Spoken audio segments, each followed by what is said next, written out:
things you think is wrong with you is just a doorway to the discovery of your strength.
Look, tell a man no trouble, I don't want beef, man, I just want vibes.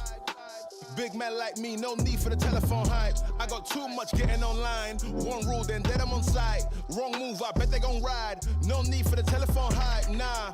No need for the snoozing. Big whip outside, I'm cruising. Big stick inside, no losing. Better watch out for the snake and Judas is. Don't ask them who this is. I bet they know what I'm moving in. I bet I show it into a dim. How you hate and then lose again? How you hating my vibes? Why you wasting my time? Getting hype on my line. Tell a man I don't want feedback, I just want relax. Brand new whip, two-tone, I need that brand new hit. You know, like lean back, brand new bits I live in. We back, man, you never gonna like us. Get them on sight now, let them on light. That way they know I'm all righteous. Look at my life, I'm living alright. I'm nice, you know I'm alright. Cause looking like Christ, no need for the hype or fight or telephone vipers. No need for the telephone vipers. No need for the liars. I don't watch your moves or priors. I got much to do, I'm biased. Big bosses move in silence, watch it. No need for the liars. I don't watch your moves or priors. I got much to do, I'm biased. Big bosses move in silence. Yeah, me, I'm moving quiet. Ask me, I need me an island. New watches, perfect timing. No need for the surface shining. Ask me, I need me a few. I need me an island, I'm keeping it true. The man, I'm a wild, I'm keeping it cool. No need for the telephone hype from you. Yeah, tell a man no trouble. I don't want beef, man, I just want vibes. Big man like me, no need for the telephone hype. I got too much getting online. One rule, then dead I'm on side. Wrong move, I bet they gon' ride. No need for the telephone hype, yeah. Tell a man no trouble. I don't want beef, man, I just want vibes. Big man like me, no need for the telephone hype. I got too much getting online. One rule, then dead I'm on side. Wrong move, I bet they gon' ride. No need for the telephone hype, yeah.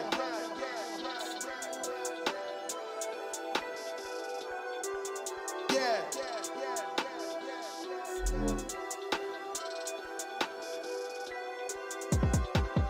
Yeah, tell a man no trouble, I don't want beef, man, I just want vibes. Big man like me, no need for the telephone hype. I got too much getting online. One rule, then dead I'm on site. Wrong move, I bet they gon' ride. No need for the telephone hype, nah.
Here we go. Mr. Mute that in my ear. Welcome back, everyone. It's Mark Power, and this is Mark Power Cast. We've got another stacked lobby. I've got a couple of casters I messaged. I don't know if TW or CC is going to jump in. I'm waiting for a reply. If they do, you know, we can just feed them in anyway. What we've got this evening?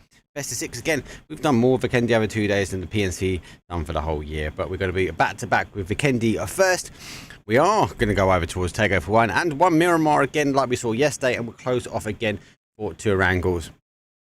The admins of the Discord apologised and said, yep, our bad. It should have been 1 Orangle yesterday and 2 Miramars. But if I'm honest, I kind of prefer this format. Double Vikendi, the 1 Takeo, the 1 Miramar, and the double ending on Orangle. Can't be more than anything else. A couple of other teams though. Monarch Esports is back. Pretty stacked. We've got WP, we've got Third Eye from NA in here as well. It'll be interesting to see what they can do, but let's throw it over. Game number 1, it's going to be Vikendi. I'll see you guys in a second.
Here we go, it's game number 1 with a pretty decent flight path. It's not too shallow. That's coming from that sort of southwest all the way through towards that northeast. Anyway, I believe SRM, I'll hit that 5-man saga, mate, personally, but I've not heard anything different. I'll reach out to the guys and see what they say, but again, I've not heard anything different from when I last asked the question. So, also, Navi, I believe, guys, is still on the 1-man. Example is back. Monarch obviously are rim, but we've got the magical Ryan. Look into his eyes. Maybe you can tell me who that is. Too far. Too close. As Ryan will be now descending out and around. So yeah, obviously Navi still trialing 1 out.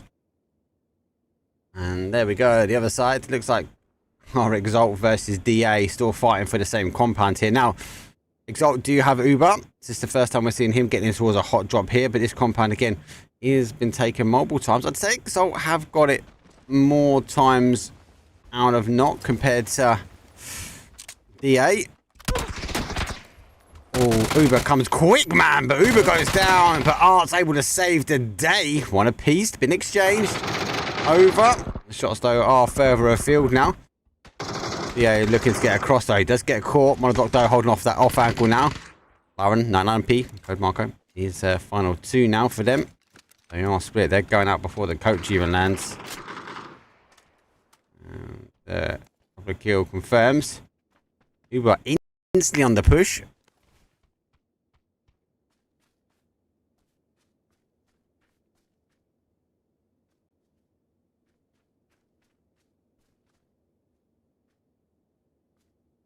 Let me see if I can ask, bro. Yeah, obviously down. Let's push in. No, shots do happen. No lids. We've got Art, so holding off 1 side. Be cautious, though, because as I said, they are down to a 2. Now, 2 can dig out from here. Final player now for them. Uber goes down. Going to try for the flush. Doesn't quite get it. Oh, my day. Swings and gets the shotgun. Going for the exchange as well. Yeah, both the other players, so we might see them go down. Exalt need to push forward here, and here comes another big push though, trying to hold out. Does get it. Peekaboo around the corner. And Exalt, they take DA. 17th place for them. Thing pretty much close to smoke wall. They actually got the right logo on this time. But he's actually playing sneaky on the inside though. Early. Winordie is just riddled.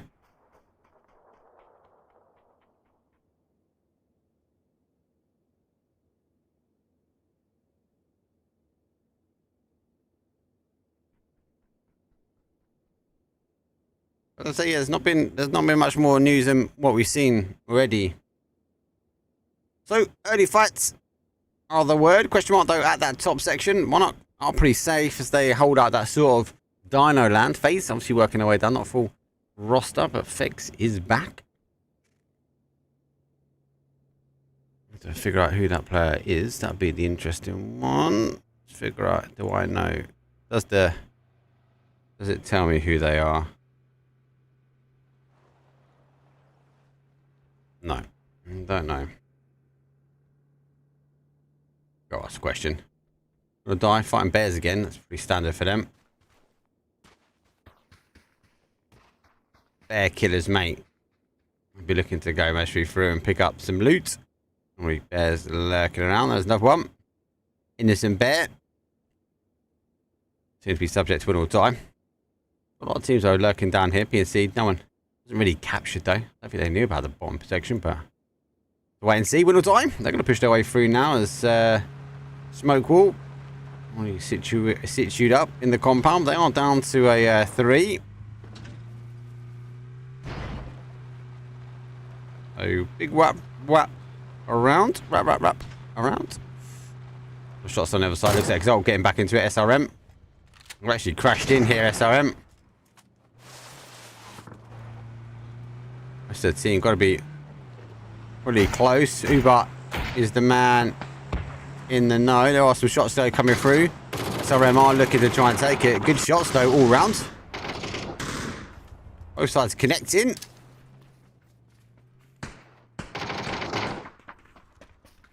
Big old push, but unfortunately looks like Uber has fallen straight onto SRM's nade. Trying to get that cross now. Testo further afield and FaZe inches away from getting a little bit of a third party on the back now. Now seeing the porch. It's really stopping the shots though. Monarch get some initial shots on and FaZe are peering up on the hillside. So again, big shouts though. Fex is back again. Mate, those guys, come on, UK smash day number 3, right? I just needed that day 1 and 2. Right, to close the gap. Woof! Spicy contenders. Exchange either side though. Monarch though will ensure that they get the confirm, but he is going to be the final player for them. Now sees the player like peekaboo around the other side, can hear the others though. So Monty's coming in situ. Monarch though goes further round. Rocky just wants to try and get that push. I think he's trying to bait in. Oh, whoa. Jump shot, baby. Exalt, after taking out DA, they're soon to also fall 15th place for them. They're going to be down and out. FaZe obviously overlooking this one. Na'Vi again with that big split. We see a lot of Na'Vi doing this at the moment where they will split all the way afield.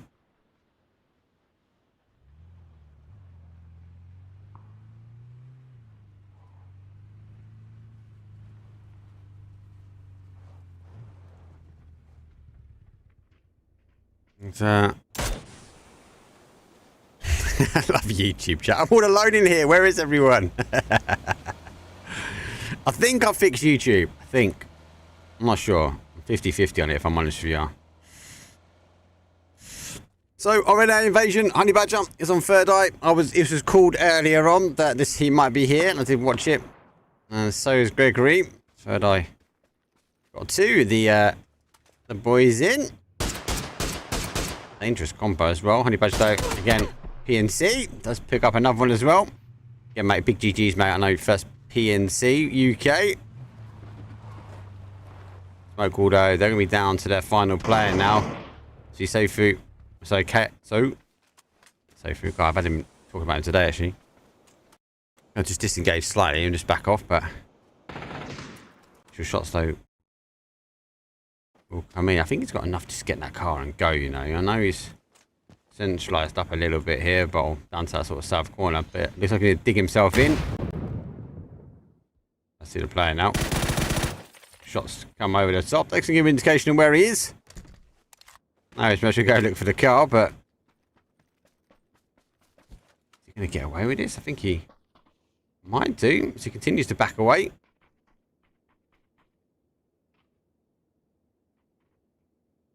Hope everyone's doing all right today in chat. Have a quick look at the outsides.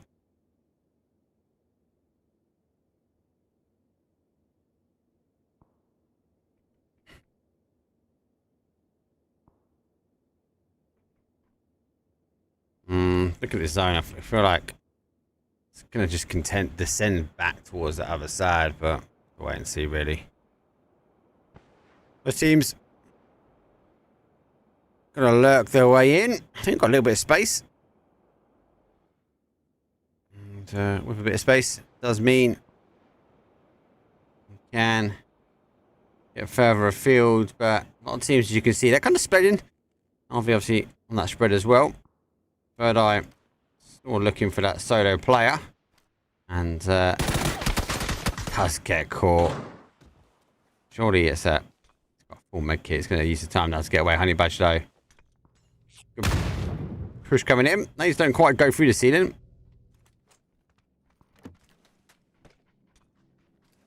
There's no way you're going to get away from that, mate.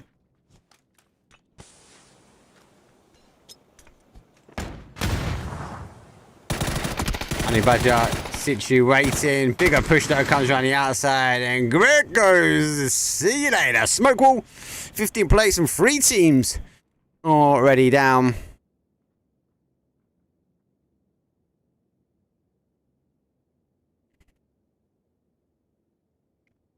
Oh, not bad. Comes away slightly from Dino. Lumberyard is in. Navi kind of getting the hole, but a bit of a spectator's blip, but it was quite cool. Ding, lose 1. As boys are pushing their way out. They're on the outside edge of Dino land. Now, Ding and Winordie, AfterAlt team, they're on obviously black and Orgless. I'm sorry, guys. I forgot to update it. It's their default colours as a team. So, they're going to rotate their way back now. Entropiq going to work their way in as well. So, the Monarch is going to be the team. And they're drifting their way over now. They're going to collapse. Maybe, but obviously lost some tyres. A lot of teams going to continue to work that in. And FaZe, though, taking a couple of shots himself as just disengaged. Sarvem going to hold their compound firm. Orgless will be happy with that zone shift. War, they're going to overlook on towards our Winordie team, but no action really there. Looks like our AfterAlt, though, will be chasing down Ding. I feel like, yeah, the eye sights are there, and AfterAlt, they're going to get rolling. Following the same rotation in. Ding already losing a player, and that was towards question mark, so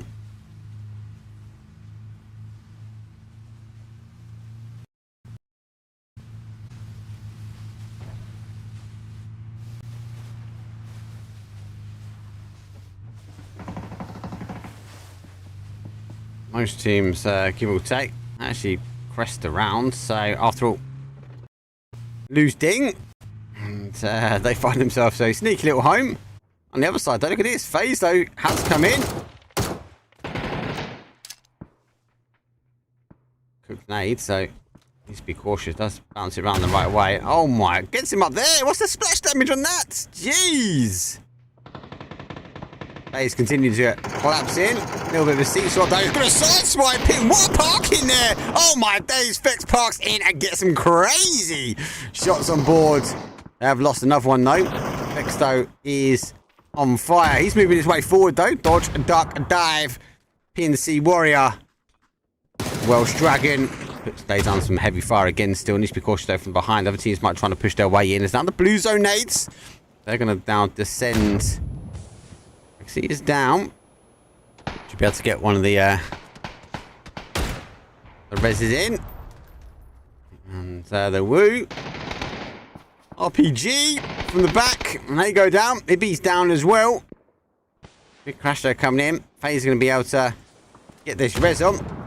I'm going to try and pick up. I don't think FaZe has had a little look to that left-hand side, though. Both these bodies down. Got to be cautious. High ego player Diffix. Just going to try and hold this one out. Good grab, though, from Lupus to pick up Ibby. And looks like... Oh, now try and hold out. Navi, they annihilate our AfterAlt team pretty quickly. Bigger picture now. We obviously hold the front line, and seems like this compound, even off the rip, has just been heavy for action. Nade doesn't quite connect though for Vex. He's working his way down. They're going to get another attempt at it, but I don't think they let go. Just going to have a wait. He does peekaboo one. Vex though does hammer some shots, but in exchange, some himself. Massive off angle here for the boys. Does go down, and it beat over the top. Orgless though, they pick up one, and they're very firmly outside. Entropiq did the same. Entropiq yesterday, pretty much all of our games they were top 5. Most of the games they were in 11 kills. So Entropiq one to watch if he wasn't tuned in yesterday. It'd be interesting to see. The zone does go slightly back. A lot more action is within the compound now. The Woot kind of picking apart the last little bits of our FaZe team now. They should be able to get the rest is done. I'm going to play for FaZe though. Further back, further afield. Going to have to try and get a med on.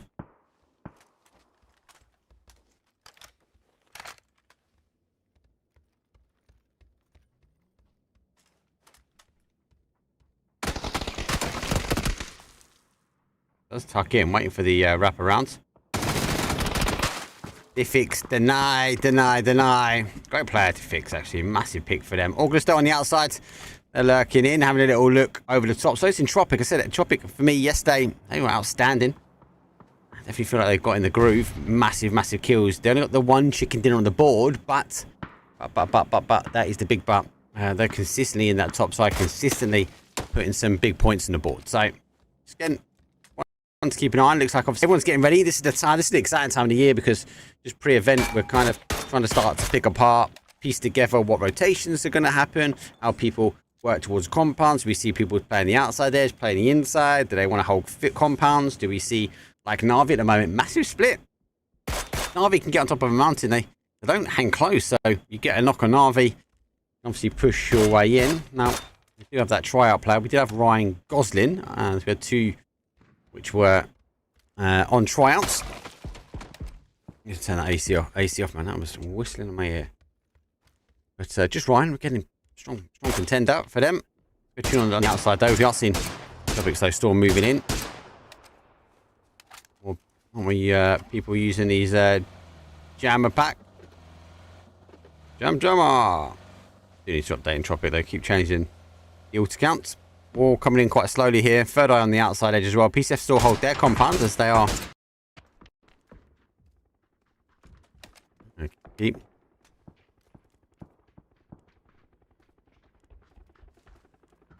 Orgless though, look at that. They go really wide now.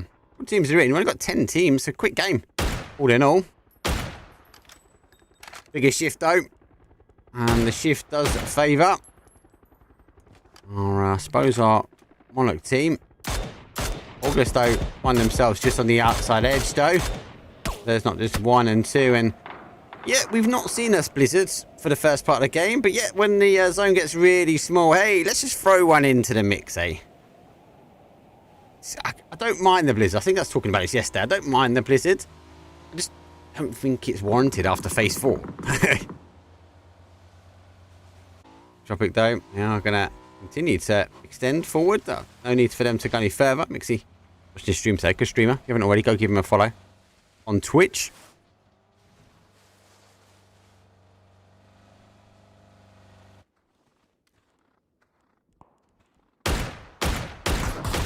Usually has made the jump. Sorry, that's Best has made the jump, and we took a tumble there. Even go for the parachute. Smart now going to try and hold off their compound. Navi on the other side under a bit of pressure here is our Winordie team. Just trying to wrap around. Maybe control Navi in a bit. Quizzy has gone all the way around. War trying to come in as well. Where did they stop? To tuck him back in. So, example, picking up the tryout and getting him back on his feet. A little bit later on, War said they are going to be literally on the outside edge. A lot of teams now focus on the outside, and We see this so much, and it worries me because this whole section of zone is all about outside players. Not much terrain, really. I wouldn't expect to see this in an early game. Phase 4. See these teams now drop. Huge fight now. War taking on PCF, though. PCF trying to exchange, though. Voldemort, though, on this one. Fendelos, though, with the captain for them. He's the final player, and has to lead his way. Try and get confirm out, but he's going to go down. Entropiq, though, again, eager to sort of clear this side. 2 kills on the board for them. 9 teams now remain. Who needs to come in as well. Looks like our Winordie team now to try and deal with Navi before they wrap away. They need to come over the top, though. We are going to see that a fight start to happen. Quizzy, though, has picked up Melman. Example is, though, from behind. Ryan, on the other hand, though, needs to be cautious. Less of a team wrapping in behind. Car is the call. As Ryan, example, the final 2 now for Navi. Now find himself on the outside edge, and he's going to take a hell of a lot of shots, though, coming in, going straight in between 3 teams. Now thinks he's out of the fire, but it's going to be a little bit of a hard hole. Quizzy, though, comes over the top. Good shots, puts him down for 2s, though. Goes for the pre-fire. Quizzy kind of walks into it as well, but needs to be cautious before we see, oh my days. Fuzzface again, showing us what he's got with the old bolty action. He's taking some heavy blue. Don't know if he's going to make it. Oh, just 6 HP. He does survive out here. Navi go down. Quizzy is going to also go down as it extends. I think just about makes it back in towards that zone. Entropiq engaged, kind of. He did hold off to an element as well. Now it's all about our teams on the other side. With Winordie clearing Navi, they're able to focus back across towards this sort of southwest side. Zone has pulled down to the south, so Skew's been dragged out of retirement park. Yeah, 100%. Mate, it's going. Talking about. There comes Fairdo on the push. Denial with information, though, with these smokes. Lucy has to disengage. Hasn't got any more information, but he goes high. Let's lay down. I don't know if he's been caught. He's going to stand up. He's going to cause peekaboo here. Hasn't got the vest. Is he waiting for him to go past? He needs to be cautious, though, because look at that. Winordie. They're about to go. There's one, but he gets hammered. So a bit of an exchange, 1 for 1. He goes down. He comes out to see the push. They've got to be cautious. So they've got to try and deal with the rest of them now. Besto, good hold. Trying to hold the wall. Catches the player, though. As she goes down himself. Besto holding. Going to see another push out now towards Honey Badger. Final player there. Here. There gets Gregory up in the air with the turn and shoot. But it ain't going to last for much longer. Question mark will go down. And surely here comes the big push here. As Winordie looking to finish off this team. Doozy's at the top. And can't see him being rezzed. Question mark. Be going back down to a 2 here. All the rest of the teams are pretty much on the outside edge. And our Monarch team, they've been left alone.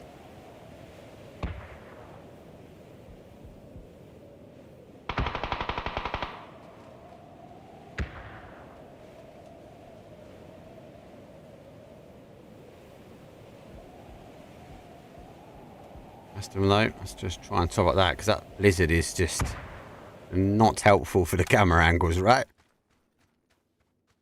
I'm going to look at this over this top, and obviously they've been holding this sort of this bowl area for quite some time. Yeah, admittedly the bowl's been getting quite small, but they've pushed in, they've picked up a couple of kills, and that's really it. But I have to see.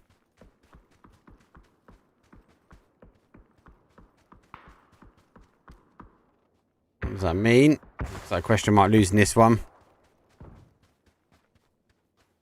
And question mark. It's going to be so hard for them. Go down towards zone. After a long distance. Rest of it, though, he's in the blizzard, like.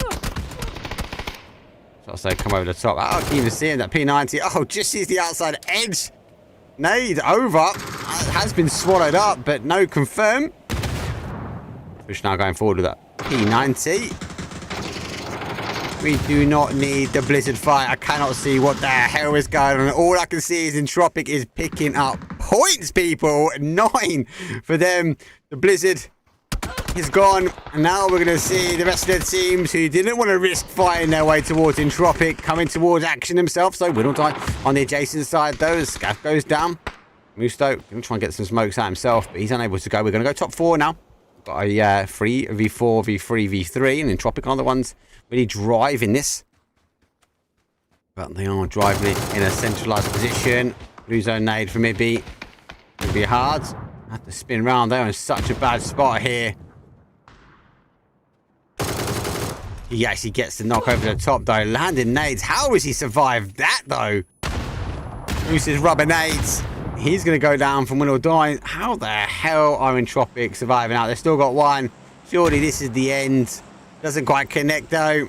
Got a bit of time. No, we are seeing another push, though. FaZe, though, he wants to end it. Does get it clear.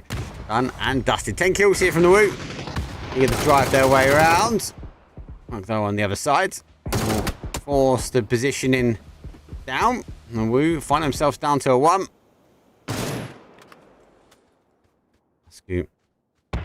Give me a bit of a 3v1. Very, very scrappy. Very scrappy.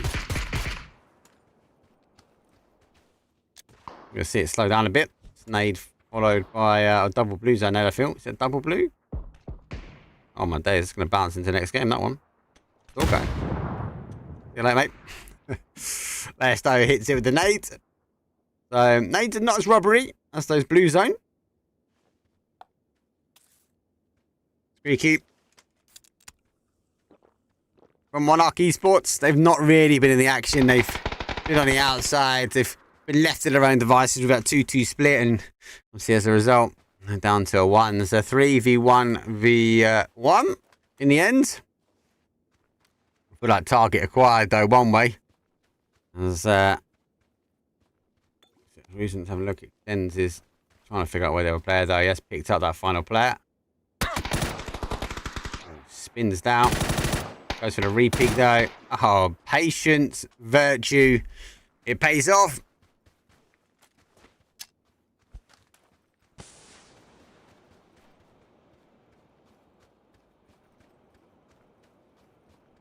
I don't know. Try and lose him. A bit of a fakey smoke. It's a 3v1. He just needs to isolate them one at a time, right? It's going to be a little bit harder, but they'll be waiting for the sound cues. I don't think they quite know exactly where he's gone. I'm just going to try and get creative, but as he pops up and over and as he moves around like this, he's going to get the sound cues, and you'll be surprised to see the team. He comes into the sound deficit. They're going to focus over towards him. He does actually come right behind. Pick up a few more bits and bobs. Beryl, in hand, actually come all the way out here. Winordie have stacked up completely. I'm having a look for him, but I think they're trying to find out exactly where he's ranked. They've kind of just done round robin. Monarch Esports all the way around the top, and I think he's picked him up. He knows where they are now. Repositioned. They are still looking for him out there. Been seen? Nice, they are. You know, they are. They're actually going to play peekaboo over the top. Lash picked him up. I feel like Lash has picked him up. Woo! Winner, winner! Chicken dinner! Win or die. They're going to take game number 1 here. Strong game. 8 kills. They were bouncing around that sort of bottom side of the zone for quite some time, and it didn't quite work out to the kills. I suppose they wanted quite early on. Done well. Don't forget, though, Entropiq find themselves in a top 4 again. I mentioned earlier, they were very, very strong. Top 4, pretty much, I think, all 6 games. I think maybe 5 out of 6. Maybe one of them was a 5th, but still, high kills, high control of games. I wonder why they ran away with it yesterday. But match number 1, obviously taken up, though, by our Winordie team. Good game. Game number 1. Definitely Vikendia still feels unsettled. There's a load of crazy action over very much at the beginning. Then that kind of mid to late game, it's all outside edge play. We see all these teams just hitting that outside edge. And like we saw, that's whole question mark one way. Winordie sitting in the middle. Entropiq trying to come in, how they survived for so long as well. Monarchs on the other side, though, they're on that northwest side and left alone. No one really pushed into their side. No one really challenged them to a degree. So they're able to get away with it pretty much. Anyway, that was game 1 done. I've been summoned back to the lobby as quick as I can. What I'm going to do, though, is give it a quick break, and I'll see all you guys for our second Vikendia, though. Match number 2 is coming up.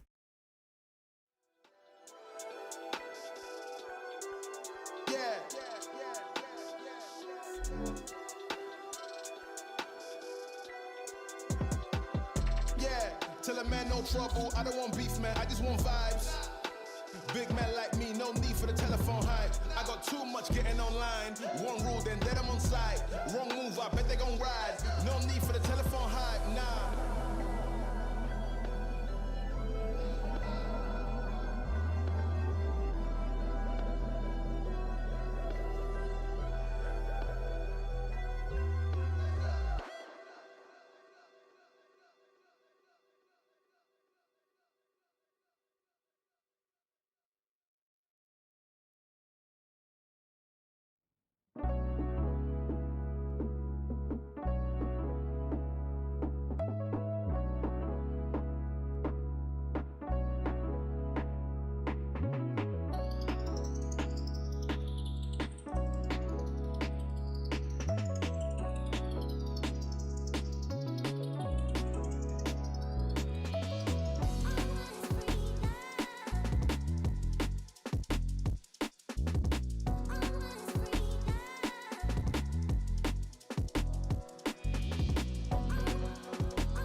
Same path, pretty much the same, as it does come down from that sort of southwest all the way out towards the northeast, a bit further in, maybe pushing towards that north side compared to the last one, but generally it will take the same. Kind of expect our DA and our Exalt team to land on each other again. As the compound is well in shots of the drop though. Good game actually. Was pretty hectic at the beginning. Fighting off the rip. It's always what we want. But then more importantly, it's the speed that Entropiq farm kills. Good to see Entropiq back, like contending that sort of same area. Do you know what I mean? Like contending very, very quickly, and more importantly, really, really consistent as well. There we go. So, yet again, we get the compound of doom that claimed waste to multiple teams. And here we go. Exalt versus DA. Get your bets now in chat. Ding, ding, ding, ding, ding. Round 2. Fight. DA, though, decided to go for a double stack up, though. We'll sit with Uber, though, as he has picked up the M4. Trying to try and hold. Wait and see. Of course, I think he wants to play peekaboo on the inside. No, they're not inside. He needs to precaution himself, he says. Going to go back. Shots do come through the window. Does need to get a vest. There. And a little look for one. I want to get that. Yeah, I was about to say that MP5 is pretty dangerous.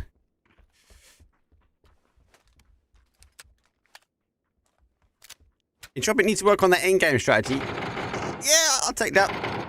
I think it's a fair statement. I think for that zone though is very difficult though. They often have Blizzard when the Blizzards disappear and everyone was like, there they are. It's like Exalt, I'm trying to spread a little bit further afield, and we saw DA win from this position before where they kind of done this 2-2 split up in the barns. Exalt though, say more 3 times out of 4 will win these compound fights, but I have seen DA have a win from here like this, so see what they can do. Now, and the back are now going to try and hold the angle zone though. Let's bless them. Rush too far, but remember last game we had so much third party action. Yeah, this compound was laying waste to a few people. Mark those on the hold. Spray some shots, but I've already moved further afield. On the other hand, though, you know, again, trying to find the angles. I feel like they've got the better advantage here.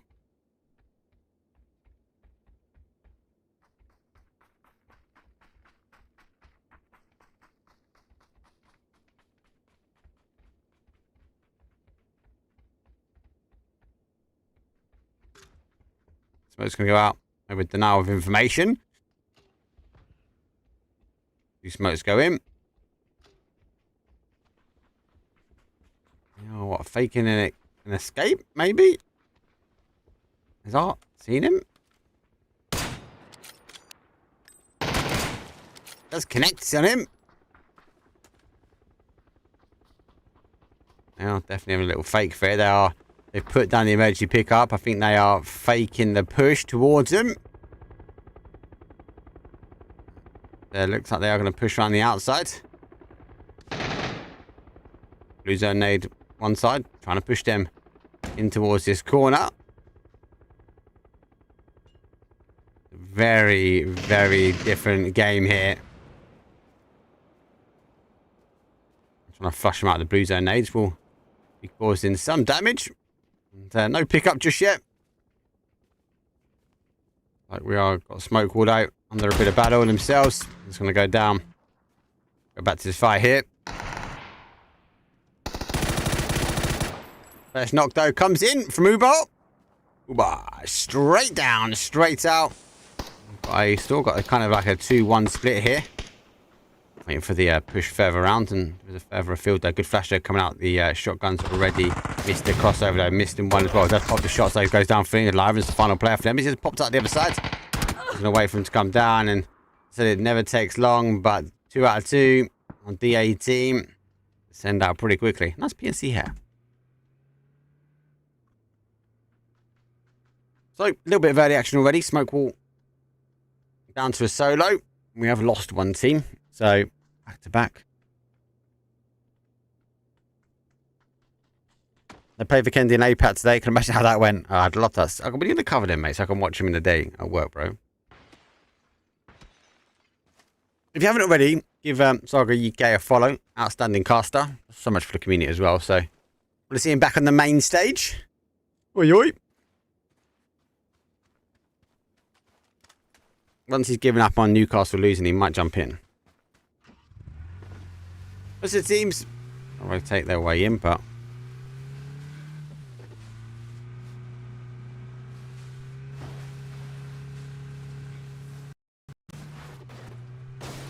AC Milan, mate, is a tough game. It is a tough game. Red Eye. We imagine Gregory taking shots out of an interesting little dip.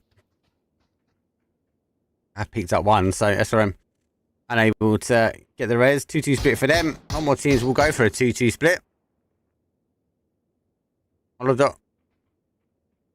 Oh, he's just having a look down towards the Monarch team. They're going for a 2-2. Again, exchanging shots. A lot more teams find themselves more central. See how it eventually unfolds here, but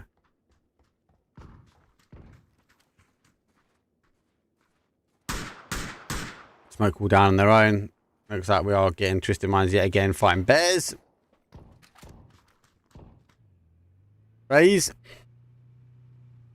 Rotate up, round and behind. So they're going to extend over. And again, what I said before, Na'Vi and the split is just insane. Like, Kendi, they will stretch half a map. And they are looking for somewhere to go. And Ryan, he's our tryout player, as I said before.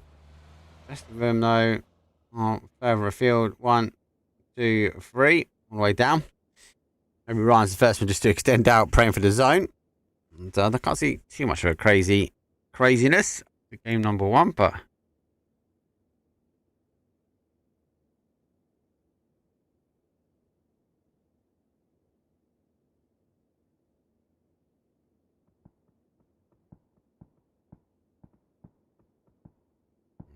any speculations for roster?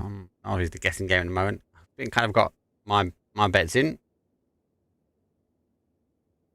Kind of feel like that's the right one. Personally, just feels right. And timing based as well. First face is gonna say no. Can hit more than one set of shots though, so he's gonna disengage and off he pops down towards the rest of the zone. Go back to the boys.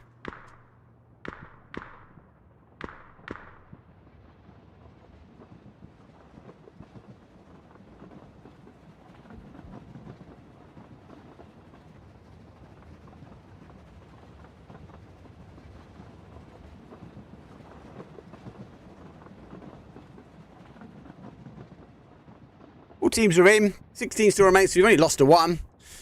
And I don't mind this. Like, you got these snowstorms like dotted around at the moment, right? I don't mind it like out now. Yeah, we'll just blizzard up, but like late zone, that takes up half the zone. Like, you don't need it that late. So I'm even here. They're fake. It's early on. Well, PCF though, they share compound. PCF had a good couple of days at scrimming. Quite a little bit yesterday. And they won't be as happy about it, but you're gonna see zone shift. Can't imagine too much happening though. First game was pretty manic. Already seeing no. First face. No, taking some shots back to the boys though at question mark, as well, first they will just pull the car back just to keep the tyres alive. These on a bit further, but they can see the side of question mark if they do choose to wrap further in. And looks like the guys will now go. Diffix pulls back.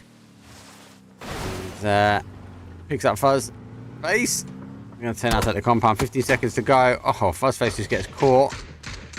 Interesting to see what our question mark team decide to do here. But they've only got the knock.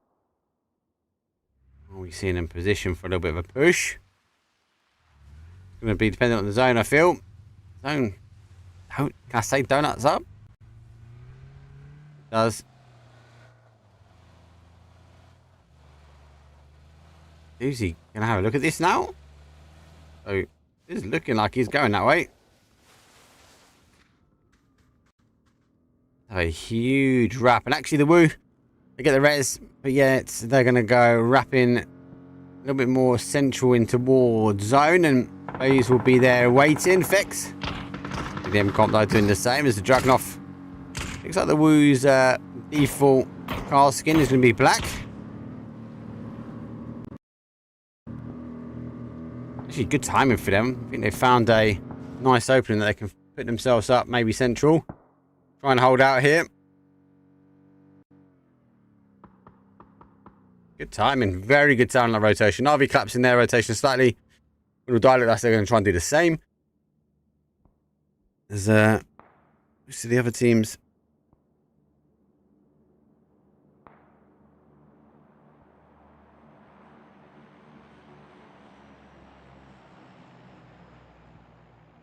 So Winordie are coming back. They're going to take that mountain on that sort of bottom side. Just on the map at the moment, trying to figure out exactly where the teams are going to crash into. A lot of long distance, a lot of bolly action, and trying to get some damage, trying to farm.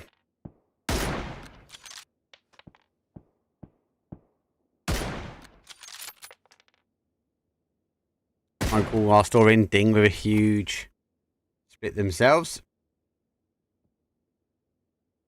And just farming the high grounds.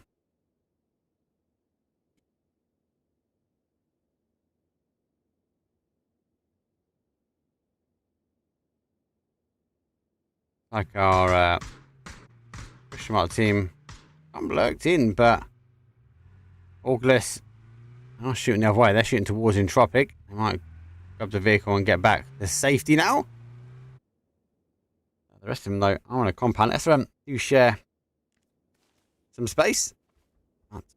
Should be okay. I need to see who's going to crash first and where.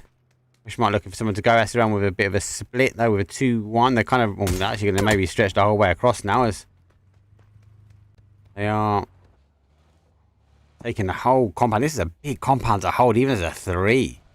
Even as a 4 is hard. Someone might just want to crash in on this one. Orgless though going for a 2-2. They're going to try and conquer everything they can. There's question mark though do lurk on the outside edge. We're going to see best little peekaboo over this one. USRM fans in chat. I've seen the flag blowing high a few times already. So he's having a little look for this. Drop it down, taking their time. They're just on the outside. They're overlooking now and trying to figure out who is where.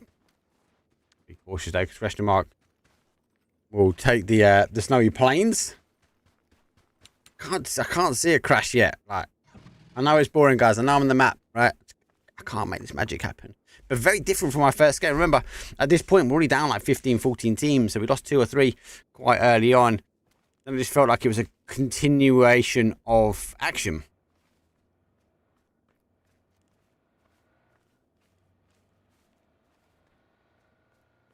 So working its way down. Now with the zone shift, it's going to force these teams into a bit more horrible. The Woo find themselves in such a good spot. Na'Vi should collapse their section.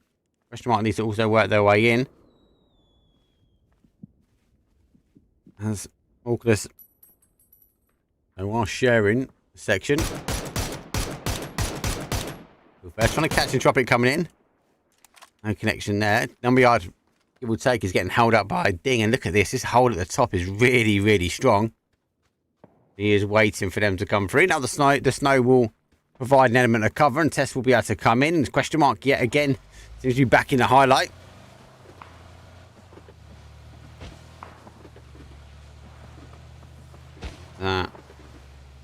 Very, very different from game number 1. AfterAlt again on the outside. Our Winordie team on the outside. They're going to move through. They're going to use the train to try and hide their rotation. Quizzido leading the way. We'll take some shots though from AfterAlt, and maybe just enough to remind them that they are here. But they've got to remember they are out of zone. So Winordie want to pitch up. They can potentially hold them out. Be cautious of Na'Vi coming in from behind. Just keep an eye on the question mark rotation. Notice if we have FaZe having a little look at them after taking a few shots themselves. One's really in a position to get a knock as a doozy though. All he finds himself in, I feel like, again, like we're seeing on the other side. We are seeing now, question mark, position himself, and he has seen Monarch on one side, who are hounding shots towards FaZe here. And FaZe, they are having to move their way around. They know that question mark, though, is close. They timed it correctly, though, as they work through the middle slightly. Maybe they're going to try and collapse in on these guys now. Also coming their way. It's best they're going to try and get some smokes out. Phil first, no idea where he wants to go, though. Dante is pushing his way back. A doozy right there as he starts getting the car shifting. No, Fex, though, is on the pull-up.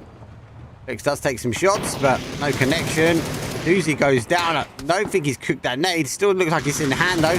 Question mark going to be cautious, though. Phil first looks like he wants to come over the top. Good play from him. He picks up one. Unable to get the second, though. TDM comp, though, has to dodge, duck, and dive, though. Dante going to try and go up the top with a few extra shots, though, going that way. Has hit the car. And that nade's not too bad. It might roll underneath. That should be enough, though, to get him. Does catch him as well. And question mark down to their final player. He's on the retreat, and it's not going to be long. As looks like FaZe get a clean swipe for them. Where's the action? No. PCF, they're going to rotate their way through. Winordie looks like they want to try and conquer a couple more kills. They have picked up WP. PCF, though, able to rotate through and past those. The action does still happen. MNC, the same. And looks like our Exalt team down to their final player, and he has been spotted. Unfortunately, we have missed that one. Going to the middle of the heart of things. As Entropiq on fire game number 1, but literally on fire game number 2. Ricky is in a bit of a predicament here. I don't know if the boys can tighten him up, but Ricky does go down. There is 3 now remain. The Honey Badger tucks in behind the car, and again the blizzard kind of reveals itself at the right time. There goes another nade, though, further in. They have picked up one. Greg goes for to get the information, though, but doesn't quite get anything more on the snowstorm. Seems to be kept on getting called in by Entropiq. Though with good shots, though. This big play, though, Honey Badger, though, plays peekaboo around the outside. Just gets some shots on, though, but Mika's going to be able to exactly get the indication where he is. So a couple more seconds, though, before the snowstorm comes in. Look at this. Orgless comes in. Third party action, though, from them. They jump out, though. They're going to roll straight past on the other side. But Orgless go down for one, though. They're going to try and hold out. Orgless pull up, and they go just as quick as they arrived. They went straight out. Another knock, though, as the snowstorm has approached. It's knocked actually both sides. Nailed, though, taking the inside edge as Third Eye. They do have him sandwiched. Nailed, though, in that position. He wants to try and take the fight. Nailed looking for himself, though, and on Monarch Esports, they're going to go down. Nailed, fast player for them. PCF, though, look at this. They're on the third party action again. It's going to be a very difficult hold. The smoke of the car is just maybe enough, but not enough to hide from the flames of the Honey Badger. The Honey Badger puts a complete clean sweep on for that team. Navi on the defense now, as we are seeing Ding and AfterAlt going at it. Ollie's going in, but they are a bit too short. AfterAlt, though, yet again now getting clipped against the same section. Exalt, though, somehow surviving, drifting his way towards centralized dish zone. But he's now going to try and take the fight with the Woo on the outsides, and I just want to try and wrap in and around, try and take the outside edge, but all like the Woo will be ready for this one. We were playing strong, and again yesterday, playing super strong yesterday.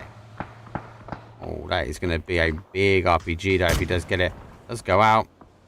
He's going too high. SRM get involved. Fex, though, in the middle. Let's try to stop the RPGs coming in.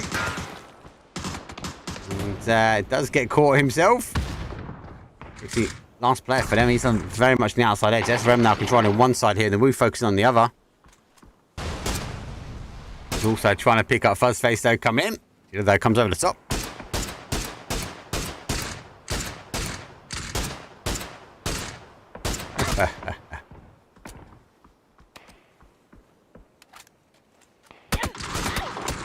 Light trees.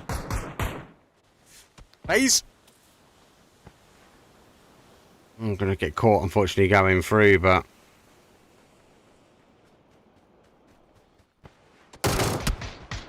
down and out as well, so very tough to see. Woo. Fortunately, though, going for the molly. SRM, though, with the hills in the back.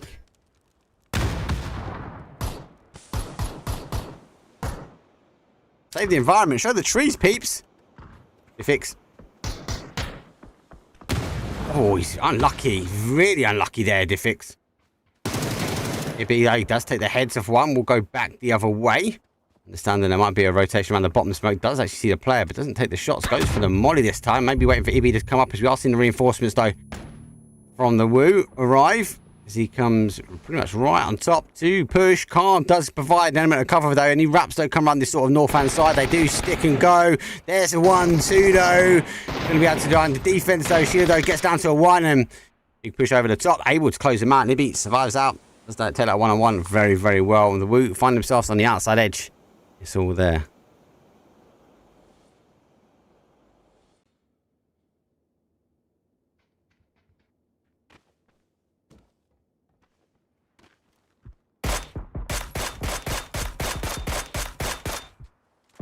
Stop showing trees. Love it. I love trees, mate. Leave me be.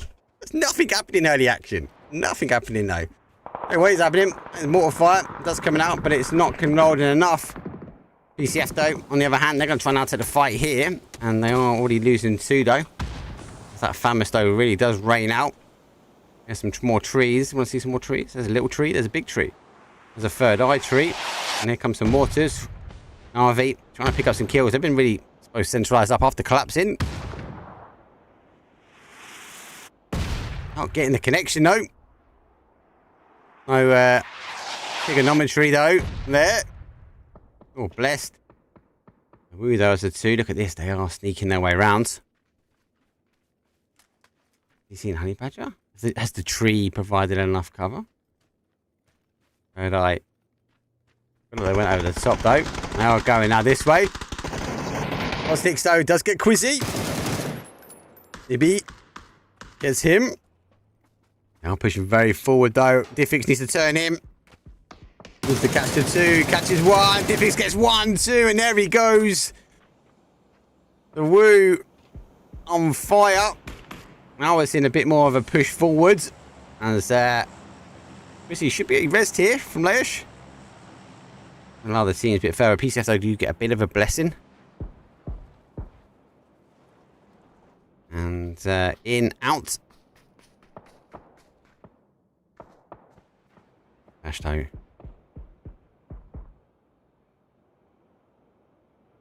He's... I haven't got the res. Actually, kind of like what we saw. Kind of real hit and run. They were on 9 kills at the moment.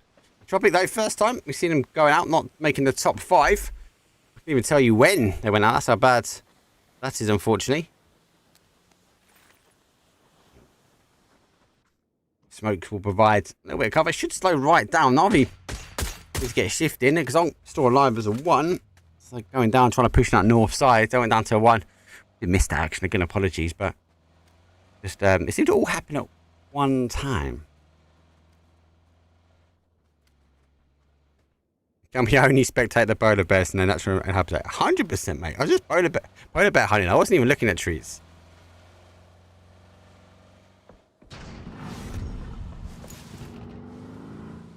Exalt eventually picked up, unfortunately. We will see now our top 4. Navi got 4 kills.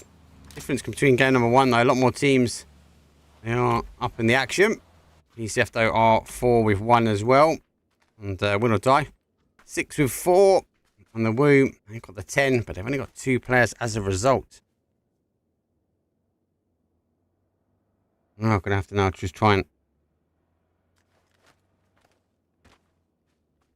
hold slightly, but they've got an edge, right? Maybe the zone comes back to them. All these teams are in. Kind of like a 50-50 split, though, with that terrain, but we've got 4 players strong. Might find the little spread here. Looks like Navi's going for a slight 2-2 split.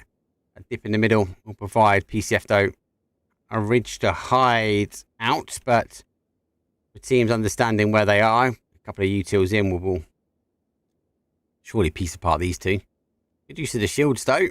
And they're all laying low, but this is what I'm talking about. It's not going to be long before they figure out where they are and the barrage of util will come in. But first and foremost, though, Ibby's been spotted himself.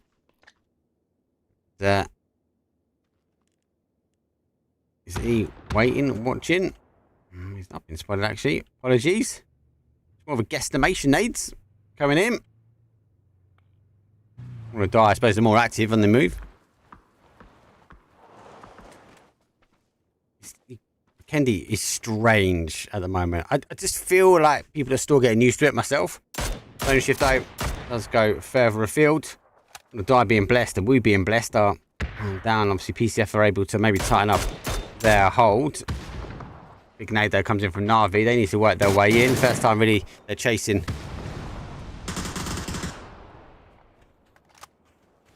This is always edge play. Oh, slap on the sides. Navi must be looking to try and take this area. They do turn. I mean, they're going to try and get the res. Surely not. That car's going to get utterly tanked. Navi want to get back to a 3. At least. Going to fight this one down. PCF though, unfortunately, losing 1 in that engagement. If I just tighten up the zone. Winordie, obviously trying to look for the outside play. Let's see another player now. Origin's going to take a bit of blue damage, but not enough really to cause too much of a problem.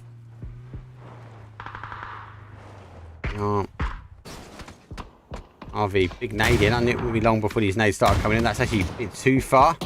Might lead too far as well. Neck and nade Smiler though comes in pretty decent. Ryan goes down. Final play though for Navi. They've been the ones having to go in. Going to take some time off that jammer pack. Oh, that chunked really quick off that jammer pack though. Here goes the seat swap. Don't think he's put enough in the car. He's got caught in the open train. The car's drifting away from him slowly. Extends does pick him up. It kind of went different in his mind, I felt. You're not capping, so nade will go in. That nade will fall nicely though for them. Bounce off the rock. That should be them confirm out. Good move in and out of the car. They are trying to close down. Pepper though pushed his way out though. PCF does pick, extends. Nice use of that smoke there for him. You have to try and wrap his way in. Surely he's been seen now from that Winordie. He hasn't actually though. And we are going down now to a 2v. Technically 4 at the end though. The Woo very much strong on the shots though. Rusin does go down 2v2 at the end of it though. Layush one side, Quizzy on the other. Unable to try and get any of these reses now as the Woo are still pressuring in. Winordie versus the Woo 2v2 as it stands at the moment. They do have 4 up. The Winordie do have the capability to somehow get at least one of their players up. Will they go for the exchange? There they are. They are now exchanging a res. Ersto is looking forward to it. Go back to a 3v2 maybe, but taking his time just to figure out exactly where. Zone is being held by the Woo, so they haven't got the players, but they've got the zone. And he goes over the top. Maybe get a re-knock here. They do get a re-knock. Good play from Ibby. Ibby fixed though. Major hitters. It's not tight. Ibby though is moving his way in. High player though trying to wrap around the outside edge of blue. Now he's going to edge this smoke though. Smoke is dissipating though. He is going down. Now I'm going to try and have a little look there. He's got a nice ridge though. Winordie has been confirmed now. 2v3. The boys now will go back the other side. They have the ridge. They have the terrain.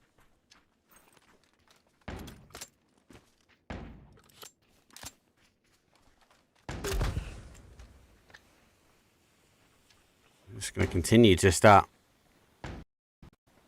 try and figure out exactly where they are. Flashes though will come in. I still think it's quite. I feel like the Woo have got the position right, but Winordie got the firepower with the numbers. Huge flashes come round. I like how they are consistently moving. Big damage though. Reason no causing some issues for them. Has now seen him though. Higher player. We'll call it out. Quizzy though looking to go through the middle though. Shots don't go down as Higher player fixes the final player now remain though. Quizzy looking to go forward though. Does take some additional damage though. No wrap though comes around the other side though. Does fakey the smoke, but Winordie close it in back to back chicken dinners. Winordie already there the other day, but Winordie definitely showing up here. A 12 kill, 22 point chicken dinner. That there for game number 2 was not too bad. But for Kendi is an interesting one. Yeah, hashtag save the trees. And for Kendi, it just feels outside play. Is that because everyone's just not settled at the moment? I'd assume so. I think it's just new map, give or take, in esports. We've only seen a handful of it. We've only got 3 at PNC. That was his first sign on the big stage. And it was still quite quick there. Obviously, they had a lot of West End in zones. So we had the East yesterday. But it was a good transition. Early game, quite boring. Everyone ends up on the outside edge. No one really plays for centre. We saw the Wu make that big play for the centre quite early on, and you find themselves down later in that path, but eventually becoming the outside edge. And even sometimes people in the centre, especially in open terrain, they push out towards the outside edge. It just, I hate to say it, it feels like Sandhawk. All right, it definitely feels like Sandhawk to me, where everyone is just fighting for the little blue line, basically. Anyway, about little blue line, let's take a very quick break. So we'll get this lobby loaded up and get ready. We'll be coming back though. We've got one Tego, which I feel like settled. It's not as crazy anymore. It does feel like a bit more of a normal paced game. We'll transition from there to one of the new remasters Miramar, and then we go back to the OG Orangle, soon to be remastered KFC hashtag when I want a chicken dinner soon to come. But quick break now. I'll see you guys in game number 3.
Look, tell a man no trouble, I don't want beef, man, I just want vibes. Big man like me, no need for the telephone hype. I got too much getting online. One rule, then dead I'm on site. Wrong move, I bet they gon' ride. No need for the telephone hype, nah.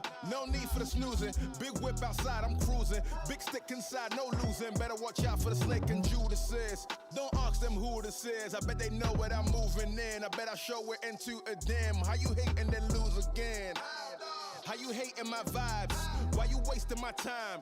Getting hype on my line. Tell a man I don't want feedback, I just want relax. Brand new whip, two-tone, I need that brand new hit. You know, like lean back, brand new bits I live in. We pack, man, you never gon' like us. Get them on sight now, let them on like that way. They know I'm all righteous. Look at my life, I'm living alright. I'm nice, you know I'm alright. Cause looking like Christ, no need for the hype or fight or telephone vipers. No need for the telephone vipers. No need for the liars. I don't watch your moves or priors. I got much to do, I'm biased. Big bosses move in silence, watch it. No need for the liars. I don't watch your moves or priors. I got much to do, I'm biased. Big bosses move in silence. Yeah, me, I'm moving quiet. Ask me, I'm leaving an island. New watch is perfect timing. No need for the surface shining. Ask me, I need me a few. I need me an island. I'm keeping it true. The man, I'm a wild, I'm keeping it cool. No need for the telephone hype from you. Yeah, tell a man no trouble. I don't want beef, man. I just want vibes. Big man like me, no need for the telephone hype. I got too much getting online. One rule, then dead I'm on side. Wrong move, I bet they gon' ride. No need for the telephone hype, yeah. Tell a man no trouble. I don't want beef, man. I just want vibes. Big man like me, no need for the telephone hype. I got too much getting online. One rule, then dead I'm on side. Wrong move, I bet they gon' ride. No need for the telephone hype, yeah.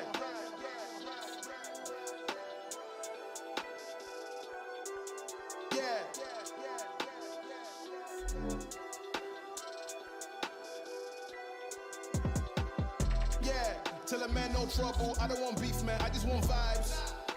Big man like me, no need for the telephone hype. I got too much getting online. One rule, then I'm on site. Wrong move, I bet they gon' ride. No need for the telephone hype, nah.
Here we go. It's straight in. And game number 3. Okay. Saga in here. The legend. The one, the only. I think it's pretty boring watching Newcastle, mate. I can't agree more, mate. Update your handle. I'll do that in a second.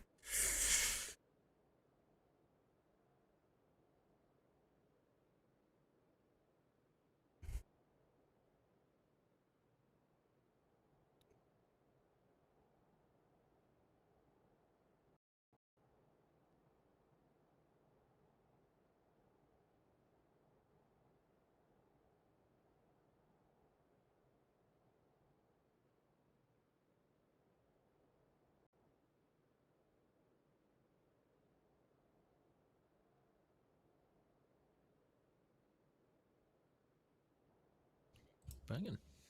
Hey, Newcastle's boring saga is in. It's game number 3, mate. While we wait for these teams to just kind of get settled, maybe a bit of early fighting, but come on, let's talk Vikendi, right? How much edge play is Vikendi, right? It's crazy, isn't it? It's more edge play than you would see in a club on Canal Street. That's one for the Manchester fan. But honestly, it's ridiculous. Like, I was watching that game. It was like phase 3, phase 4. You had FaZe Clan in the middle. You had Navi in the middle, and everyone else was playing edge. So it's not really a surprise that 10 teams died in phase 4. But yeah, hopefully teams will start to find those little niche positions soon and start being in it a little more for the long run. Yeah, hopefully. And I feel like they've settled a little bit more down. Obviously, you early doors put out some really good content about this map and very much some of the meta around the zone pushing back towards that water edge, which I feel like a lot of the teams really digested early on. It feels a little bit more settled now on this map. We don't see the craziness. I think people have got the timing right and the rotations a little bit further down. But still a bit of horrible goals and a few crazy zones, should we say. Still a lot. we learned about Tego in and of itself, and that's to say nothing of the fact that it's not even the newest map added to comp yet. Nope. And I mean, this is one way of doing things. You're getting in, right? It's a strat, right? I'll take it any day. So obviously heavy much on that east-hand side though. We've got so much out. Obviously the red line is a no return zone. Expectations are really to pull towards the airport, and be surprised to have a couple of teams maybe lurk down towards that central or central south, maybe try and take the high ground. But we know it's going to have the temptation to continue to pull back west, keeping that river in slightly. I think we'll have to wait and see. Not so many teams are in Hisaga. They've got to pick their rotation timing well. I'm really glad that you brought up the video where I brought up the question of whether those unplayable mountains on the eastern side of the map are higher priority when it comes to circle shift, while 40% of the circle is inside those mountains. Really, really convenient. But I'm glad that I was wrong on that, to be fair, because early days of Tego, seeing a lot of sort of Godok, Palace, Yongchon, did feel like there was a lot more to offer, and thankfully, yeah, we're gonna see a little bit more of what the East has. Yes, hopefully so. And I think when we first opened up, especially in the EU, it was all that North Mountain as well. It was all that high side. And then I was casting NA at the time, and I was like, NA's completely opposite. They're all around fishing camp. They call it Recliner, little compound just a little bit out towards the west of it. So I do like these zones. I actually really like the studio endings. I think studio endings can be very creative for teams because there is some high terrain. There's also some really open terrain as well. So you like the creativity we see from some of these teams early on, should we say, from Tego.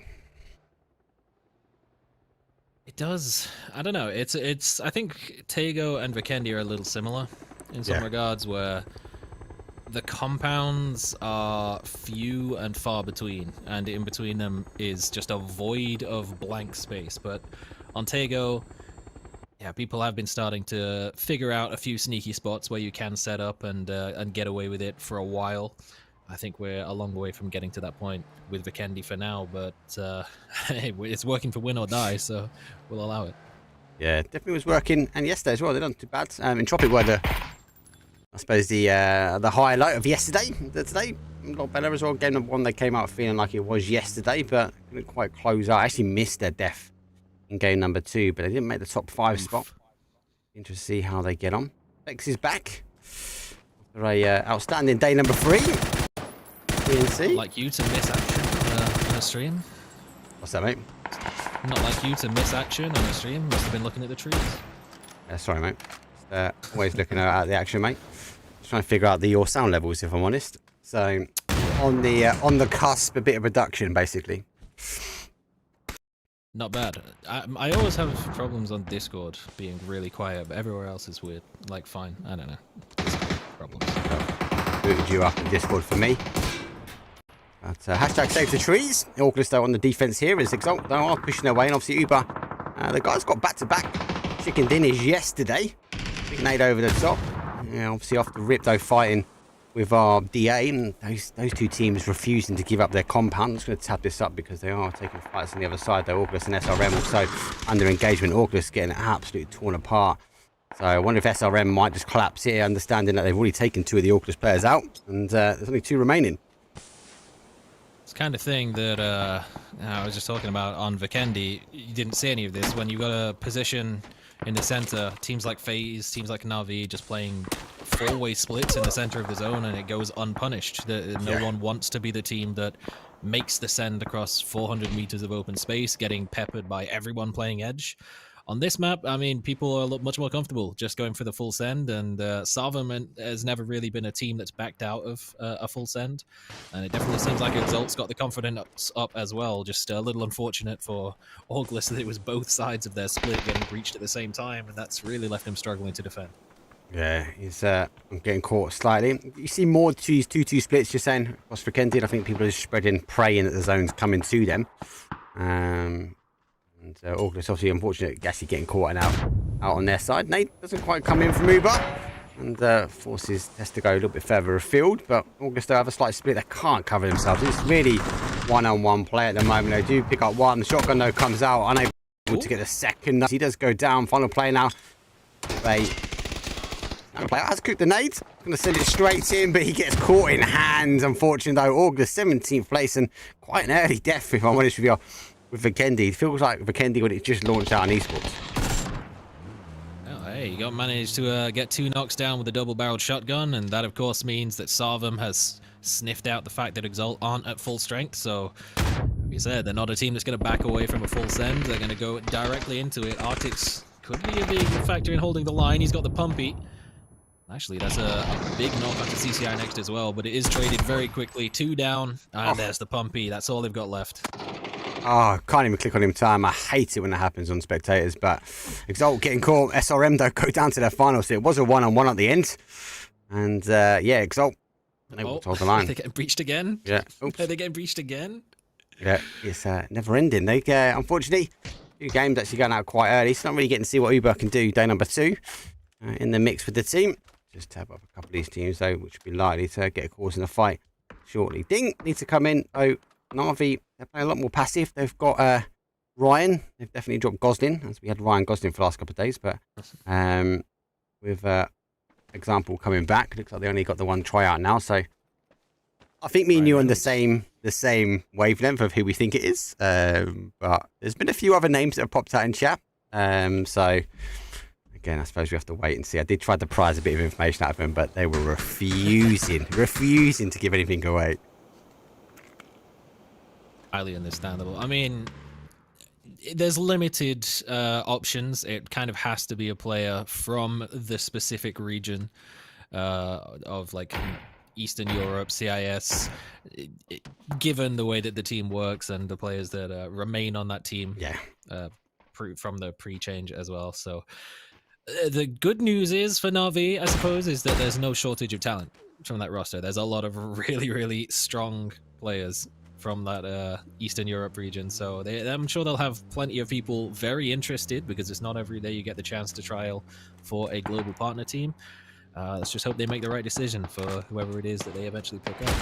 Yeah, especially for closing out at the end of the year. Remember, obviously, Na'Vi closed out and they put the winner chicken dinner on the end, but they really didn't come into 23 the same way they closed out 22. So I think it is a crucial pickup now for them, just to kind of get it right, and hopefully they don't have the big expectations to get some high wins. But I'll be interested to see what they do. Obviously, I've got to confirm the pickup before we go into PEC Fall. And obviously, that's only around the corners. Openings have already, you can sign up. So we've got a couple of weeks left, haven't we? Yeah, not too far away. I think it's next week that open qualifiers will be kicking off. And yeah, not too long after that. So we'll see. We'll see by the time roster lot comes through who we end up with. Yes, that'll be the news kind of force of hand. No, has come back. Has played back down the other side. Let me just tab up FaZe there. We aren't going to see anyone else. So Na'Vi coming in from the bottom here. PCF, they're going to hard that compound. Entropiq got a nice hold. I do like their compound with that sort of 2-2 split here. We'll get out the trees before I get hammered for looking at trees again. I do like this 2-2 hold. Not too bad. War on the other side though. Question mark. We've seen the question mark play this area very successfully. They kind of will steamroll through this area before. So Na'Vi is going to go for the scout as well, but War able to collect the shots. So as he says that, get a couple as they tickle over. I know maybe we'll have a little look back this way and maybe try and catch the player out in the open before question mark pick him up themselves. Pretty empty in the middle of this zone. Like there's that hilltop. Nobody wants to play it. I think that's again a similar problem. I spoke to those key players this morning, and they said high ground isn't that valuable because the tree covers just too much. So maybe everyone likes looking at trees. Phil first gets caught admiring the foliage, just didn't check the corner at all. FaZe, I mean, they kind of backed out of making that push on towards Sarvem, pulled into this position. Now they're immediately having to play defense. Uzi, he's just going to get yanked if he doesn't deal with this fight quickly enough. Yeah, he has to be quick. He's turned his back to it though. FaZe do lose 2. And question mark though, looks like Fex though coming in swinging hard, and he's able to hold it together on that side. But Doozy limited time to try and deal with it, and surprised when we saw the back turn. Looks like Monarch Esports though coming back. Squeaky though out of retirement, mate. He's back here. He's in. The guy's held firm. I think they were blessed game number 1, if I'm honest with you. I don't think no one really pushed their edge. They were kind of left to work their way in. Yeah, one of the only teams you could say that about on Vikendi for sure. Yeah. It's interesting. It's actually, I think it was Scav he had like military duty, so Squeaky's had to step in for the PEC Fall series in his place. But I mean, hitting shots like that, getting a knock with 7 damage, I mean, that's hard to replace. You're not gonna say no though when you hit shots like that. Though will come in. Surely SRM might disengage from this now, but I think you're right. SRM only have 1 gear and it's the drive forward. Looks like the 2 remaining. 5 kills on the board for them quite early. 14 teams now remain. Going to try and catch the angle. It's a pre-hold though comes down. That's good. Dodge, duck and dive and doesn't quite get the connection where needed. Nades are coming back his way. Here though, nearly headbutts that nade, but Scav though does take him down. That's now pushed down as Monarch Esports though are 4 up. I think they're trying to figure out exactly where the final player now is from SRM, and I think it's ensured destruction maybe. See if they can pull anyone else out from that. And good shots though. Push him down for 1 and rethinks chucking that nade. Tough task now for the new addition to Sarvem, a 1v4 to try and deal with. Thankfully, everyone in this area who could third party and shoot him in the back right now is already dead, but it doesn't matter. That's the man himself. Scav, I mean, does he need military training? He's on point. Yeah, easy on point now. You two have been using the guys though. Winordie working their way in. DA trying to thread the needle between them. This is what we don't see, as you spoke about before. In Vikendi, teams going for a full send in towards centralized zone or high ground in this case. DA are doing exactly that. Looks like though we do see PCF, so I feel like both of these teams are just going to clash for the identical same location, which seems to be riddled with drops now at the moment. It's going to be a contest. It would, of course, be 2 MEA teams. Yeah. they do love a bit of a blind send. And Erling Haaland down and out, injured. Hopefully not out for the season. But a little bit of an off angle as he just went for a cheeky loot on the airdrop crate, and that might actually cost them more than it gains. A 999 brake horsepower. He pulled the brakes just a little too early. Didn't commit as hard as the rest of DA, and might just allow Pacific to get some reses up, but that's a lot of grenades that he can still toss out as long as he can land one into that smoke. But they're just a little off center right now. Yeah, Vincere going down. Nade's not quite connected with Go Marker. DA going down now. Complete blind send, but I'm more interested now to see these teams are lurking on the outside. Hey, Ibby does not need an excuse sometimes. Looks like they hold on the very, very far outside for them. And look at this. We are still seeing fights now. Smoke wall. They're going to need more than a smoke wall now to come in. After all, holding one side, Ding on the other side, and smoke wall is kind of sandwich in the middle. Looks like Entropiq though. Going to go for a steal. You get it. Knock and confirm. We're all going to have to try and rotate their way in. This can be a bit more about a time in rotation. Ding can cause some issues for both these teams realistically coming in. And before we even look at Entropiq and Third Eye, who are in zone and just overlooking this whole fight early on, I kind of feel like this is ensured destruction. I think after all, making the right call of like, do you know what? We just kind of need to rotate out of here, leave this fight and get ourselves in. It's only phase number 3. Let's eat some blue and find a new home maybe. Eating blue is less of a problem now. I mean, jammer packs introduced. If they've got them, you can eat blue for as long as you really want at this point in the game, although it does start to rack up in the damage pretty shortly after this. Nail up. Who's going to go for that? Yeah, he was possibly in nade range, but didn't want to overcommit, which is entirely fair enough. That's a very slow rotation that isn't really going to get him all the way, but he gets to a rock. He's got a chance, but ooh, it won't last long. How has he survived that? Obviously, they do pick up the outside player, so after all, are going to lose one. The zone shifts though further afield. Third Eye or in a Honey Badger in. I was told Honey Badger would be part of this team today, so interesting to him and Gregory are on the team. So wonder what's happening, or if it's just a step in for Scrims. Winordie team find themselves on the outside edge. They're going to try and deal with Third Eye. Surely Third Eye, they're going to try and commit to it. We like the creativity though. We are going to see from them. They're going to try and get some high ground because he can't quite get there. Third Eye, limited amount of time before they can get the res in. He's down. Honey Badger going to try and pick him up as quick as he can, but it's punishing angles, all high ground. Early rotation has been blessed, and looks like Entropiq have come back now for after all. The nail-up was here not so long ago. Brought the boys along this time. They've already tossed out the nades, but gonna get that res pretty quick and hope that no nades come back in their direction. The covering fire from off angles won't see over this ridge. That's one of the you get on as much as the hills rolling and the incline isn't particularly high.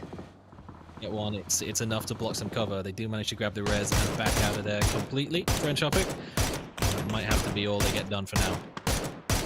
It'd been interesting as the Wu are finally fit to find themselves in such a good spot, but they are taking multiple fights here, taking on Ding after all, and now they're looking over to the top here. Na'Vi versus PCF though. Elman goes down, Na'Vi down to 2, Example and Island over the final 2. So they continue to rotate through, and now the smoke on the other side. PCF though will now try and hold the everlasting territory they held out. Fendelos though, captain comes round and gets back some packs. Easy sweep though. And the Wu, they're going to remain just hammering shots though, further afield, further down. Actually, Birdeye haven't pushed in, they've actually pushed around. And they smelt an opportunity. It's a third party onto a fight, they get it done. Ding down. And Honey Badger, he was on smoke in the previous game. Squad wipe picked up for himself, and he wants another one, but this time a headshot's going to force him just to keep his head down. Hibaku, he just turned around, he started shooting at another team. That's over the top. Yeah. Actually, Win or Die is actually behind Third Eye, but Hibaku probably isn't going to survive this one. Only Honey Badger's phase 4. I don't think he's got the meds, and looking like that, he's running desperation. Third Eye will descend, Win or Die will be happy, and Honey Badger unleashed, but unfortunately unleashed a bit too far, and now finds himself now in a bit of a mix. Wu still defending their areas, and Entropiq now try and conquer. Nades do come over the top though. Doesn't quite get the connections. They are going to have to rethink about this one. It looks like Ibi is going to be the hold. The outside edge is Entropiq though. And as they dare just to cross over just yet, they're going to take their time. Looks like Ibi's going to allow the blue zone just to pass him. Might use the smokes to cover up any footsteps and come in and behind this team as Nalip goes down to a one shot and rely on the smokes before he gets moving himself. Here comes now the push through the middle. Oh, he's heard him. Now pops out. Oh, he actually pits him as well with next to no life. And Entropiq hold out pretty much the Wu. Strength from Fortress though. And Celtic though, he's trying to play up the cell, trying to get the third party though. PCF though going down. Another one is a nade will continue. Alderman needs to figure out exactly where they are. There's too much smoke. There's too much denial of information for this team. And actually like they've crossed quite a lot of ground here, Circuit, to get to this point, but looks like our Win or Die team doing the same. And it's like playing Horde mode on Gears of War or COD Zombies or something. It's like you finish one fight and immediately there's just another wave coming in, and they're coming from multiple angles. Pacific pushing up from the shacks that they've had to fight against multiple teams to defend. They now get a bit of an opportunity to make something of it, but little do they know they're being wrapped around behind already. The nade will get some damage onto Nail Up, not enough for a knock, but now they're fully aware that they're being stabbed in the back as well, but it's still not enough to prevent Celtic Codblue from getting a knock. I don't know if this is just the map or if it's just the fact that it's scrims, but it is chaotic AF in these first 3 games. Oh my days, he caught him as well on the repeat back. Fendelos goes down, Celtic store holes. These two are sharing the smoke and praying. I just feel like it's the bit of the terrain, these open mountains. Yeah, the trees haven't really helped too much, but teams have played neighbouring each other for quite some time, and it's resulted in pretty much a 2 teams remain phase number 5. We didn't even get that from Vikendi. No, not at all. And how fun of just a weird little thing we mentioned not too long ago. This hill had nobody on it. This was completely free. Phase 3, it was only phase 4 where Pacific and DA made the send onto it. So in the span of what, 3.5 minutes, everyone in the lobby has died. Apart from these 6 players, and they're fighting currently. Looks like it's not going to be exactly a game of King of the Hills. The zone's shifted a little bit towards the northeast. And actually, I love that wrap from Xstans. He's the one with full HP. He's going to buy himself a little bit of an off angle. Just give his teammates some time to heal. Maybe try and feed some information over. There is some possibility of getting that information, at least on towards a Scaption, as the other Warpallas gamers are wrapping around the south side. He's not going to get an angle onto those anytime soon, though. They haven't dropped the ball, and they are going to pick him up now, so it's unfortunate though, but they are going to put him now in the sandwich as the expectations are coming one way, and the team though, Win or Die, are nicely, putting a pinch. War have got no idea. They are just getting split. From a team that was in zone, you kind of look at the zone going, yeah, they should be able to control out. Extends a massive extension all the way around the outside, drawing the eyes, drawing the gun sights down towards sort of the southwest. They knew where they were coming from, but they just gave up on him and tried to pick up the solo. These gamers have some more to beat tonight. They're trying to get this done. He's by himself a little bit of time, but he's running out pretty quickly. Leosh with the run over. Yeah, Winordie are absolutely on smoke so far today. They want as many points as possible. Want to make it close, and they're coming for a third win today. Isn't that nuts? Back. We are going to see a send through the middle though. Take a drive by, doesn't quite get it, and he does get it though. The seat spot eventually happens down. Win or die again. Back-to-back game. I don't even need to change my overlay. This is not making it any harder for me. But 10 kills, big kills. But winner chicken dinner. 20-point game. They're already at the top of that leaderboard. You can type !mark twice to go have a look at it. But I suppose the question is now: can anyone stop Win or Die? I mean, we take that. Anything you can do to make production easier while you're production, observing, casting, you're doing everything, but they're doing all they can to lighten the load a little bit, which is really kind of them. Actually, it's not kind what they're doing to everyone else, though. It's a bit demoralizing, and you might need to slow down at some point, but I don't know. Win or Die has always been a team that's really good at fighting. The macro game maybe not on point as much as some of the more experienced teams, but does that really matter when everyone's just killing each other on the edge? Evidently not. 3 wins back to back in our first 3 matches. 2 Vikendis and a Tego in the bag. Might expect things to go slightly differently when we get back to more familiar terrain in the latter half of the day, though. Well, yeah, we're going to transition now to our one Miramar before we go to Arango. And yes, I suppose the hectic side of this scrim has maybe come to an end. Miramar remastered, though, the teams definitely feel more comfortable in that map. Hopefully, Touchwood might be a bit slower. But teams rotating in the right time. They got the call on the right center zone. We saw the early action. Just everyone descended down. 2 teams remain. FaZe number 5s. What more can you ask for apart from a break? So, we'll to a break, and we'll see you guys in a couple of minutes.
All the things you think is wrong with you is just a doorway to the discovery of your strength.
Here we go. It's map number 4. It's the Miramar remaster, and it's pretty boring flight path actually. So I'll go straight from the top north down towards the south. It does crest on that east-hand side. Maybe we get a temptation of resort, but we know the first zone is not wedded to the flight path anymore. So good bounce anywhere. Yeah, nothing boring about verticality, my guy. At the very least, if you're going to get a zone like this, having it close-ish to the center or maybe slightly leaning towards the east is ideal. Because there's a lot of space there's particularly like the north and the southwest where it's just like nothing. So at least everyone should be able to get to a loot spot, maybe an alt drop spot. I'm interested actually to see how much teams might adjust some of their drop spots based on the sort of Miramar update. You rarely ever saw anyone actually looting inside water treatment. The old map. You got one going over towards there. It's typically just like warehouse compounds. It's just quicker and easier to loot the thing. So, at the very least, FaZe are flexing out. They're testing things as they make their way up to cruise. And a little bit of a vehicle contest down towards the south again, by the looks of things as well. So we just can't stop getting off the bat. But oh no, he's backed away. He's backed off of it as well. Resort, obviously new section. Truck stop, I think, has been quite interesting. Quite a few end zones there recently. FaZe normal drop zone for them. Obviously, Entropiq, they will share lost the irons, so we get away from it. There is, see, a little bit of contention here. Chumacera, an area which hasn't been really remastered, but PCF and Orgless are looking to try and land up and get looted. But both these teams are pretty split, though. There was any change at all to Chumacera, was No. it? Which is interesting. Perfect layout of a city. Nothing to complain about, evidently. But giving up the high ground towards the south is, I don't know, maybe there'll be a little bit of complaining on that from Pacific, particularly Voldemon, who was maybe fortunate to get out of there in one piece, down to single-digit hit points. Without question, but should be able to get a chance to heal up. And the zone has kind of done them a favor. They don't have to immediately decide whether to back away or whether to commit to a fight. And of course, this being MEA versus MEA, we can imagine which of the options they're likely to take. Yeah, you know that. 100%. DA, obviously lurk on the outside. Loreno will be able to have an overlook onto this one as August pretty much spreads around. I'm a fan of our Death Valley. I do like the west, but I will prefer that sort of northeast, because you are right, there's a lot of these areas, a lot of these compounds that sit in these bowls where we see teams kind of send for the bowl, and that's it, they remain. They find themselves in the late game, maybe even find themselves in the top 5. So I think it's first come, first serve. So I wouldn't be too shocked to see a few of these teams maybe take a bit more of an early rotation. And we can already see these teams a lot more comfortable in Miramar because they are spreading out. They are seeing those, taking those compounds as individuals before they move their way now in towards zone. Not a fan of the new area though. This Tequila Town. Nah, this one can just stay on its island and leave everyone else alone. Like, even being here in a lobby is kind of tilting, I'm not gonna lie. Yeah. It's just, it looks horrible to try and fight. It's probably okay to loot, to be honest. Like, the concentration is fairly nice, but I think that's about where we leave it, I reckon. Yeah, it'd be a shock to see it. I think that's going to be our Zaki style ending. Everyone wants to see it end there. No one really wants to be in the lobby playing it where it ends there. We never really get it. Talking about it for years. He just really won't stop. We might see it one day. I've had an ending over there, but very much on the outside edge. But again, a shocking ending. So I can't see it. I do like the truck stop endings. I've had a few of them now. They're very interesting to play. It has favoured very much that sort of south west hand side of truck stop. So has played, the teams have sent their way into it, and obviously it's pulled west, southwest each time. So hopefully that is not the only place we're going to see truck stop. But so far so good. Orgless just stand off a little bit. It's PCF, I think, going to be able to hear each other, but no engagement just yet. Here comes that amazing sandstorm that we spoke about during the break. It will sweep these guys pretty quickly. Hopefully won't get it in the late zone. Yeah, I'm sure we will. I mind it. I definitely don't mind it as much. It's fast in terms of, like, it's a shorter duration and it moves, so it feels less like RNG is just punching you in the mouth over and over again.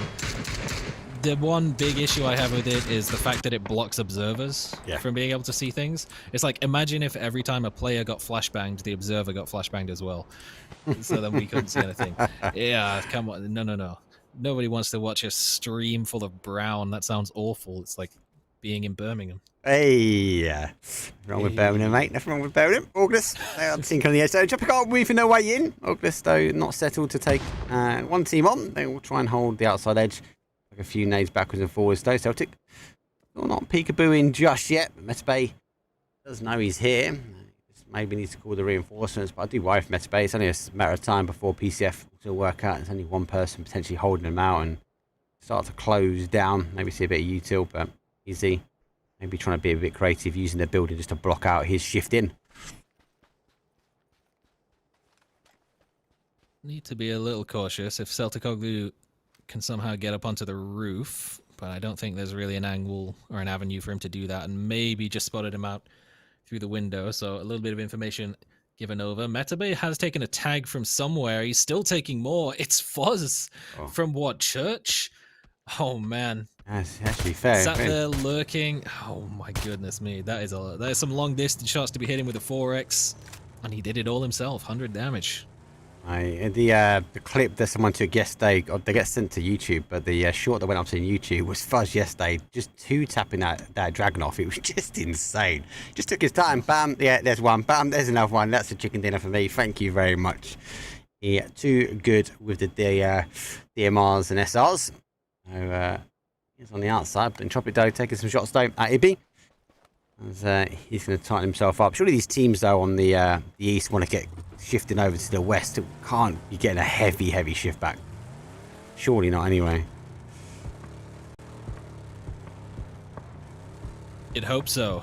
That is a ridiculous split that we're currently looking at from Orgless.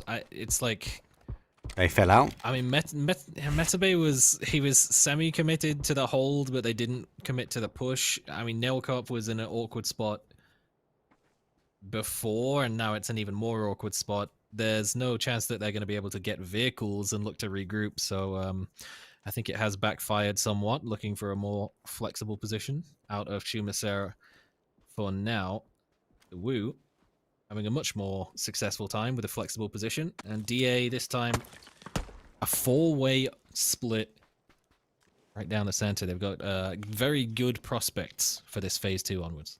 Yeah, well, they're obviously going to spread out and pray it comes back their way. Normal drop zone for them, so they are honed in on these type of areas. But it's dangerous though. Any team sort of migrating to that west can potentially use one of these compounds as a stopping ground, and we know the high IQ of these players. They will soon realise there's only one set of shots coming out. And a team like SRM, we saw it in the last game, they will be willing to crash. So a knock, a bit of damage, and hearing just the M24 being bolty action at compound might not be enough for DA to survive out. There's some neighbours that are close-ish, it will take. I think this is, again, a big difference between what we'll call the OG maps and the newer additions to comp is, I mean, DA, while they are in a 4-way split, I mean, each of them has an individual compound that they're holding onto, and they're only a couple of 100 meters apart. Whereas on the new school maps, the compounds are like kilometers apart, and there's just nothing in between. So you'll see a lot more teams. Maybe, you know, you get a team like Na'Vi that we've seen already today on Vikendi that likes to hold wide areas. They sit on a compound and spread out on a hill around it, but there just isn't that many options when it comes to those sort of splits, holding onto area, wait to see where phase 2 goes, and then make a decision, which is kind of why you end up with so many teams just killing each other on the edge. Especially that risk, isn't it, versus reward. They're just trying to farm as much information as they can, but so far, I do worry. Na'Vi obviously in this time are getting this sort of 2-2 split. Monarch though are lurking on the edge. The bike will come round. Looks like DA do get a knock though, and M24 though makes me eat my words as he puts SRM back in their box to a degree. They should be able to get the res. Now the Sandstorm will sweep over, and our AfterAlt team though will be leaving the Sandstorm soon to find they've got a FaZe team pushing their way in here. Don't know whether they have the information. If they heard a vehicle pull up, they should have done. Gusiara doesn't look like he's going to be heavily committing and to holding the line. Hibaku already somewhat starting to back away, and Gusiara will be following. It's actually an off angle far in the distance. I think maybe just had the information that FaZe is pushing closer. There's grenades already being thrown, and now with the phase 2 popping, that puts this compound right on the edge. It's not worth the contest. They're just going to back away, maybe take a more priority position like the warehouse, and even from there, scout where Third Eye have just vacated and get even further in towards the center of the map. It could all line up nicely. Here comes a big migration. And talk about migration eventually.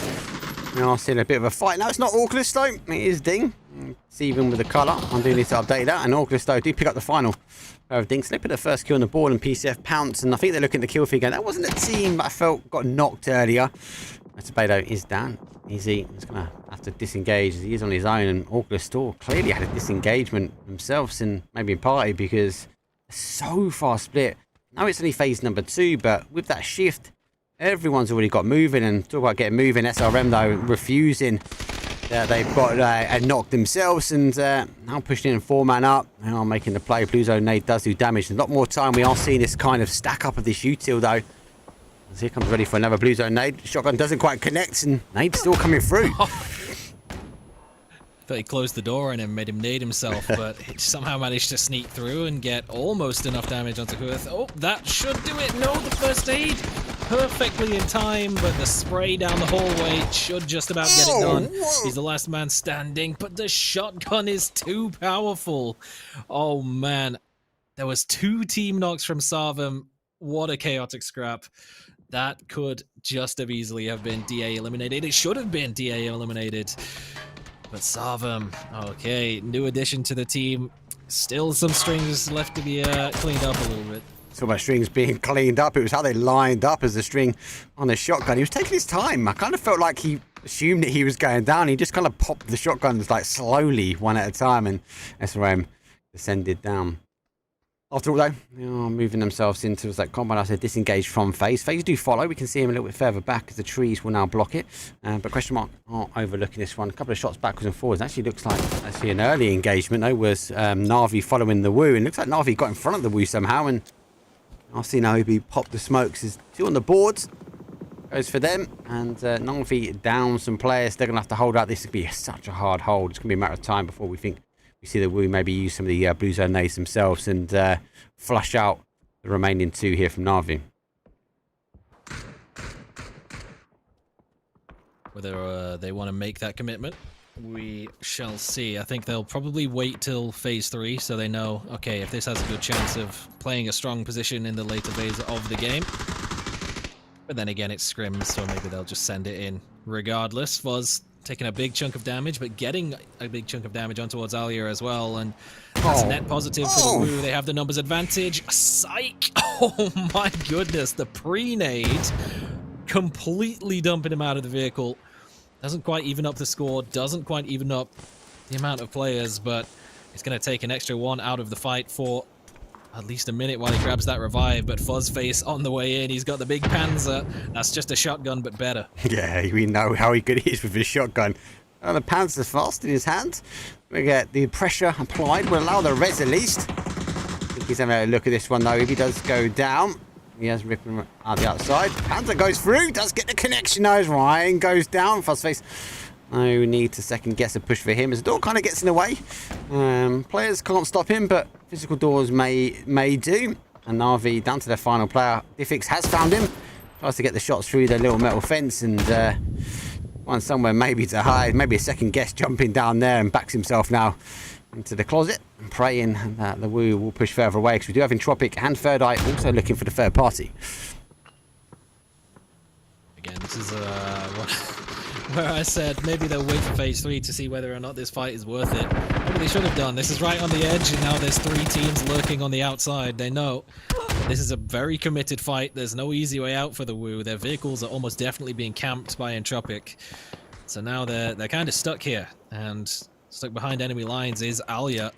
I mean, they've more or less given up control, but can't forget about him lurking in the cupboard under the stairs, and they almost did.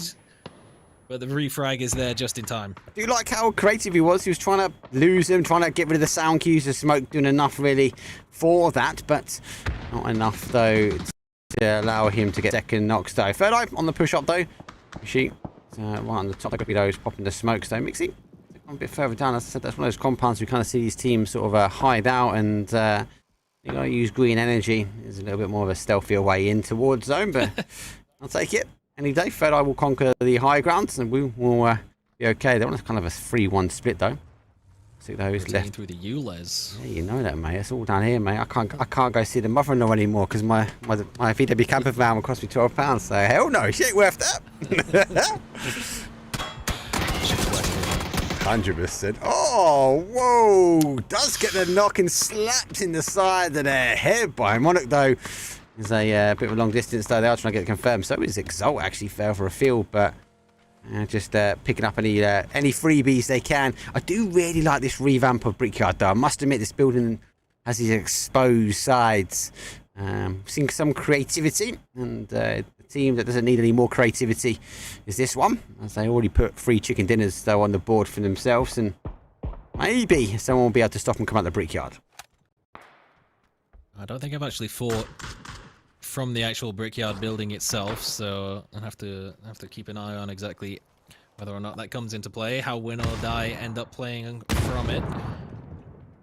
right now. I mean, Wu has just been back against the wall, saving Private Ryan, just constantly scrapping. It's like watching Vikendi all over again. Or Tego, rather, where they're up on the hilltop and just constantly being pushed time and time again, but they're dealing with it so effectively.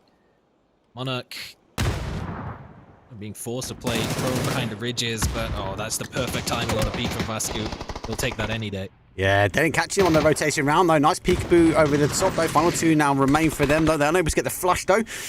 And the pressure is coming down. There goes 1 kill confirmed for them. Another one on the board, and doesn't take long, though. Third Eye hearing all the commotion on the outside. We'll go, hey, do you know what?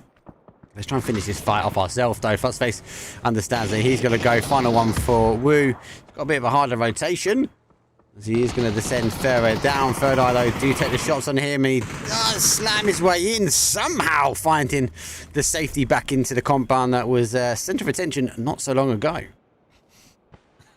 I think it still is. Voxic hasn't moved yet, so if FaZe does try to make a wrap towards the north, he's still going to be under duress. He won't get a chance. Greg will put him down. Greg with the Groza gets it done. Strong shots, though, high up as well. On the way down, they're going to now refocus their attention. Monarch, though, down to 2.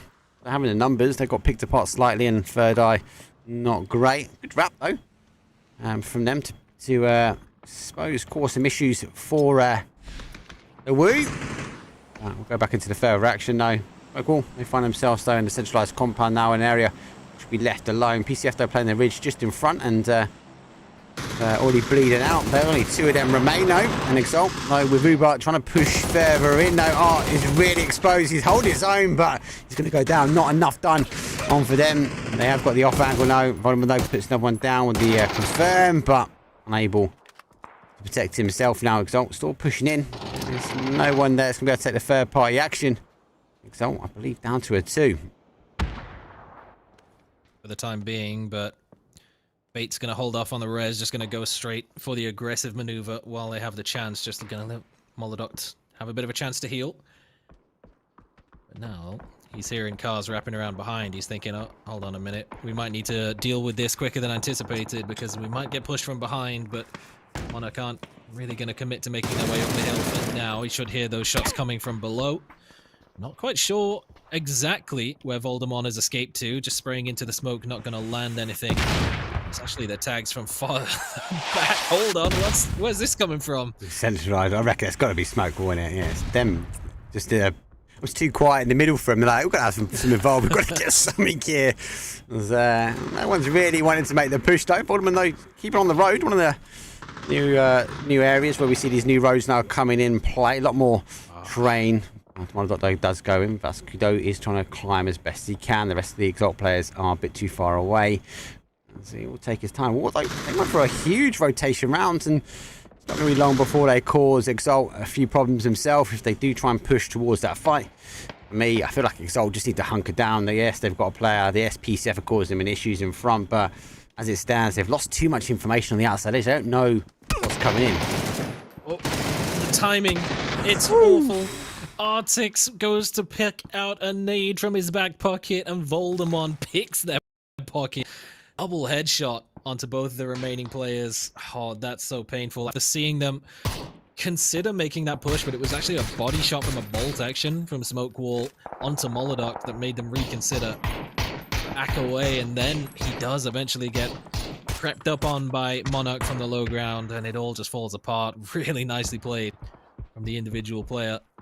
Remaining of Pacific, Voldemort is a name that's been around for a while. He's still capable of whipping out the big moments, but it's not going to be the last that we see of him, although it might be. He's going to have to try and do it again against Monarch. Corexi doesn't get a chance to do anything because Greg still has that Groza, and that's a problem. There we go. Unfortunately, he doesn't get to do it. Molodok goes down. With FaZe moving away, has that allowed AfterAlt to be a bit more creative now? They're getting caught slightly between FaZe, and it won't be long before we see Third Eye take some of that aggression on themselves. Smoke still centralised up. They're good. They're happy. And our question mark team, though, despite punishing on this side as well, they also now need to figure out what they're going to do in zone. 4 kills for Smoke. Well, that's actually, I'm going to say, I'm quite surprised. I know they've been in the centre for a while with his hug, but they've been causing damage. I've just not really seen. Normally see teams in this area, though, unfortunately go down to just they're too cold, and eventually the teams around them have farmed in so many kills. might be the case for win or die, but I think suggesting that they might be cold is probably a bit of an L statement so far today. They have lost one, so they're going to have to try and hold the line against pushing team of WP with a surprising off angle from Haruzen, maybe being the X factor. That might just get them that opening knock they need to even the score, but it looks like the push isn't even going to come through. They're just in the vehicles, they're going to back up, they're going to go up the hill towards where the whole engagement between Exalt and PCIFIC came through earlier on, and with a bit of luck, they've just heard where that bolt action shot came from Vascu as he sat down Richie B. Yeah, the Monarch can't drop the ball here. They're so focused. You can see both of them really looking both towards that third eye. So it won't be long before they hear the footsteps of the war team, who are stomping their way now in, but they haven't come all the way over. So a little peekaboo on the ridge right in front of them. That should expose the team. Expect Monarch MNC to pick these guys up. No, don't fire. Yeah, don't shoot. Yeah, hold the line. Zone shifts though further away, and like more are coming over. They surely can hear them now. They're not even hiding anything. They see a car that might be enough. The pre-fighter comes in, and Moose has to duck himself back in though. As it's gonna have to figure out how they get the knocks here. The util will come through. Looks like they're a little bit in rags though, and they are taking out third-party action from Entropiq as they try and make the push up and over towards war. This is dangerous from util though. Oh, it's Greg shot again. Even from up above Entropiq, they got out of line of sight of the church down below, but the hilltop beyond still had threats. Weren't quite able to get out of the ridge, or behind the ridge, out of line of sight.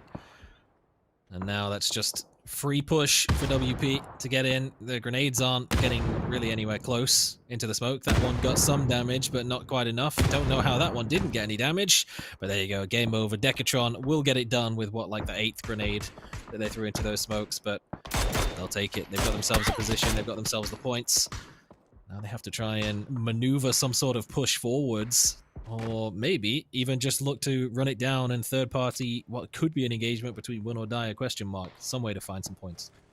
It's good compounds. I do like this compound, as I mentioned before, but I would always say it does leave this area, and it is always a fight towards the higher grounds. As, you tend to find anyone leaving the brickyard if they leave it too late. It will result in them going down. Looks like Rizano is going for those off angles again. Creativity. I love it. Does reward him. But question mark though, have identified that they've now lost. It looks like the mortar fire is coming in. The question is, how far does it go? Is this the only way we can deal with Gregory? I'm not quite sure. But they are very short though, if that is the case. I'm getting closer, but he is located a little bit further up than that. Might have just been a bit of a tactical reposition from Voxic, because if he was just a little bit further down the ridge, popping some shots not too long ago, those would have been pretty on point. Has to be a bit careful of this one though. Never mind, it's the exact same place.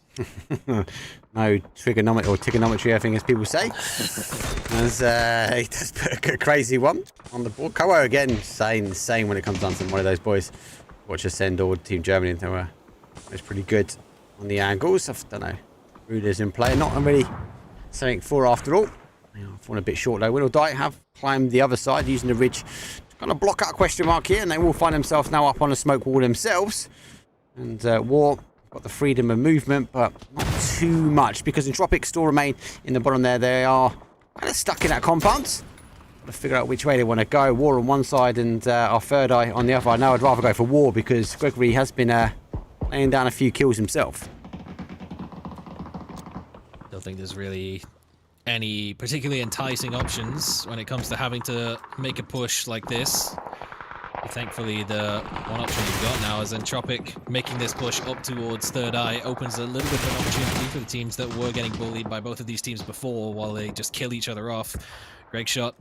He's running low on ammo, but it's been so efficient so far this game, it might not matter. But he has lost 2 of their teammates, one of them being Honey Badger, who has had a pretty solid day so far. Yeah, pretty consistent though from the guys, and War and Third Eye get controlled out. I'm going to Ogre aggressive though, trying to kill out the bottom. Nice wrap though. Question mark went further into the compound. They went for the aggressive crash, and Winordie identifying an opportunity. They took over real estate, the question mark. Had smoke warm down for a 2. They're going to try and deal with the question mark now, and Entropiq get the opportunity to leave their compound after receiving a few knocks that we saw from Third Eye. And War just left on the outside edge. They've got to figure out what time they come over this ridge and into the fire pit. That is going to be smoke wall and question mark, and soon to be a third party action, hopefully. Okay, just understanding the time for long range DMR spam is over. The time to get up close and personal is now. And that'll do one. Quick little peek onto Besto.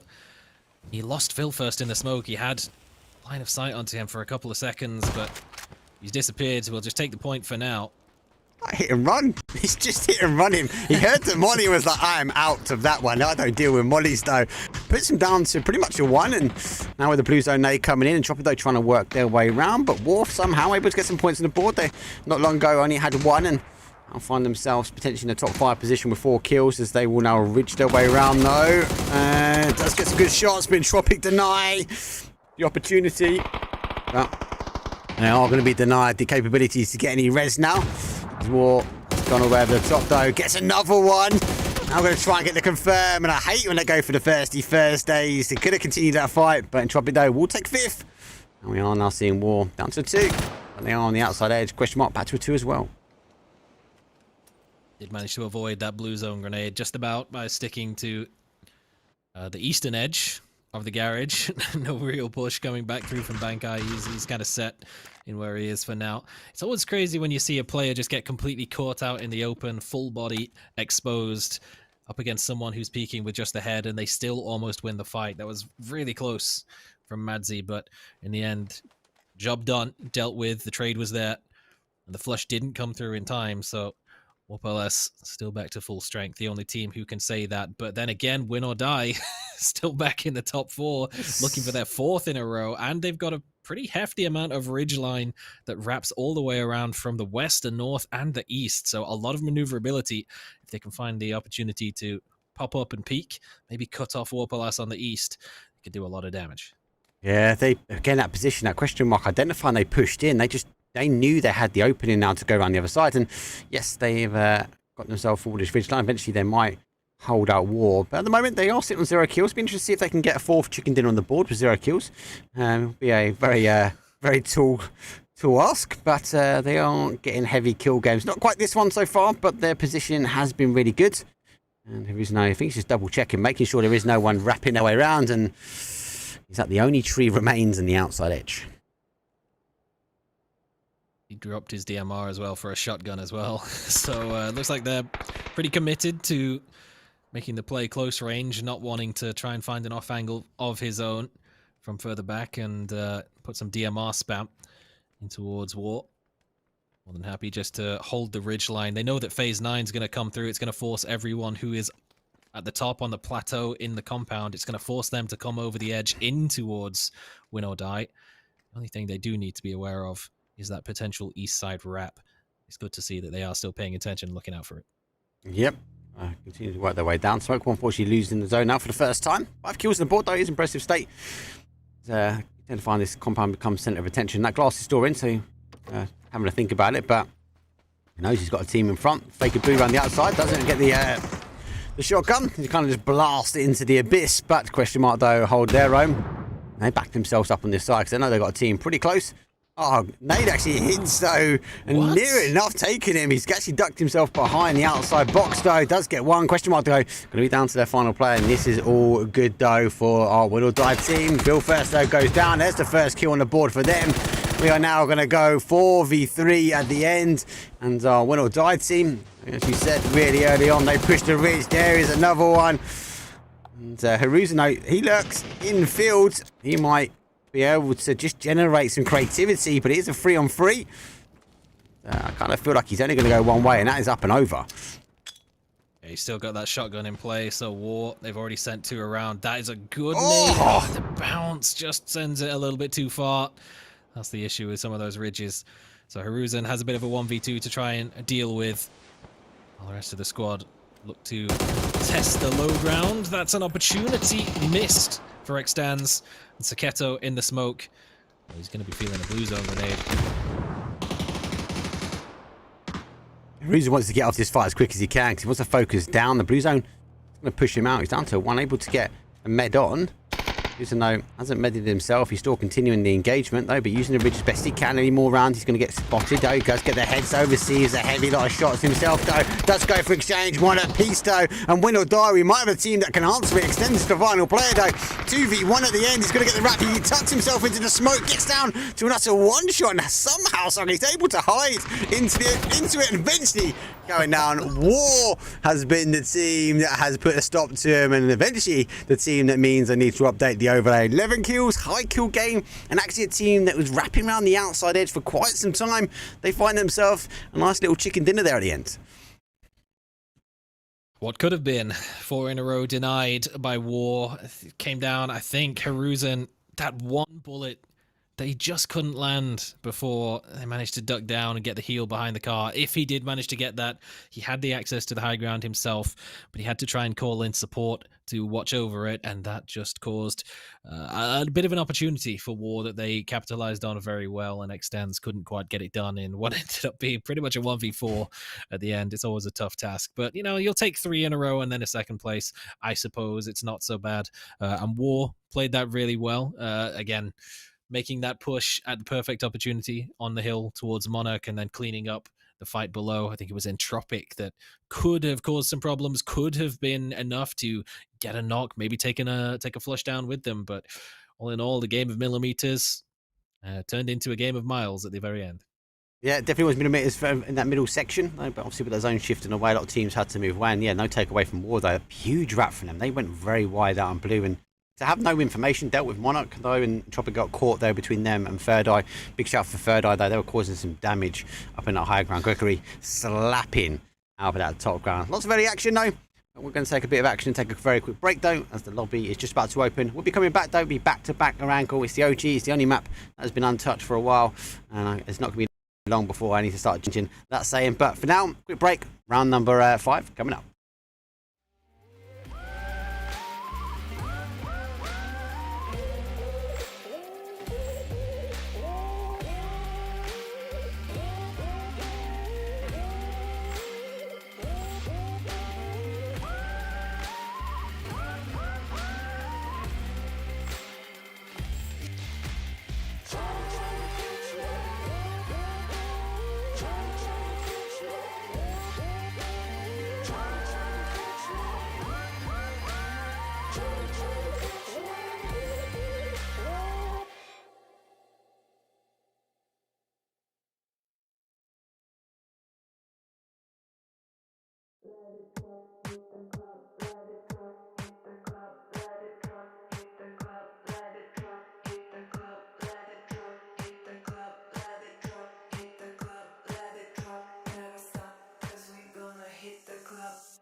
It's that time. It's a wrangle time. Southeast. Not to give or take a west. It's not a bad flight path. We are going through the middle. Yeah, it does tinker down with that military start. I think like the last game and this one, most of these teams should be able to get their prior drop spots. And might be a few fighting for the cars in that middle ground. But I have to wait and see how this one unfolds when we get the first zone.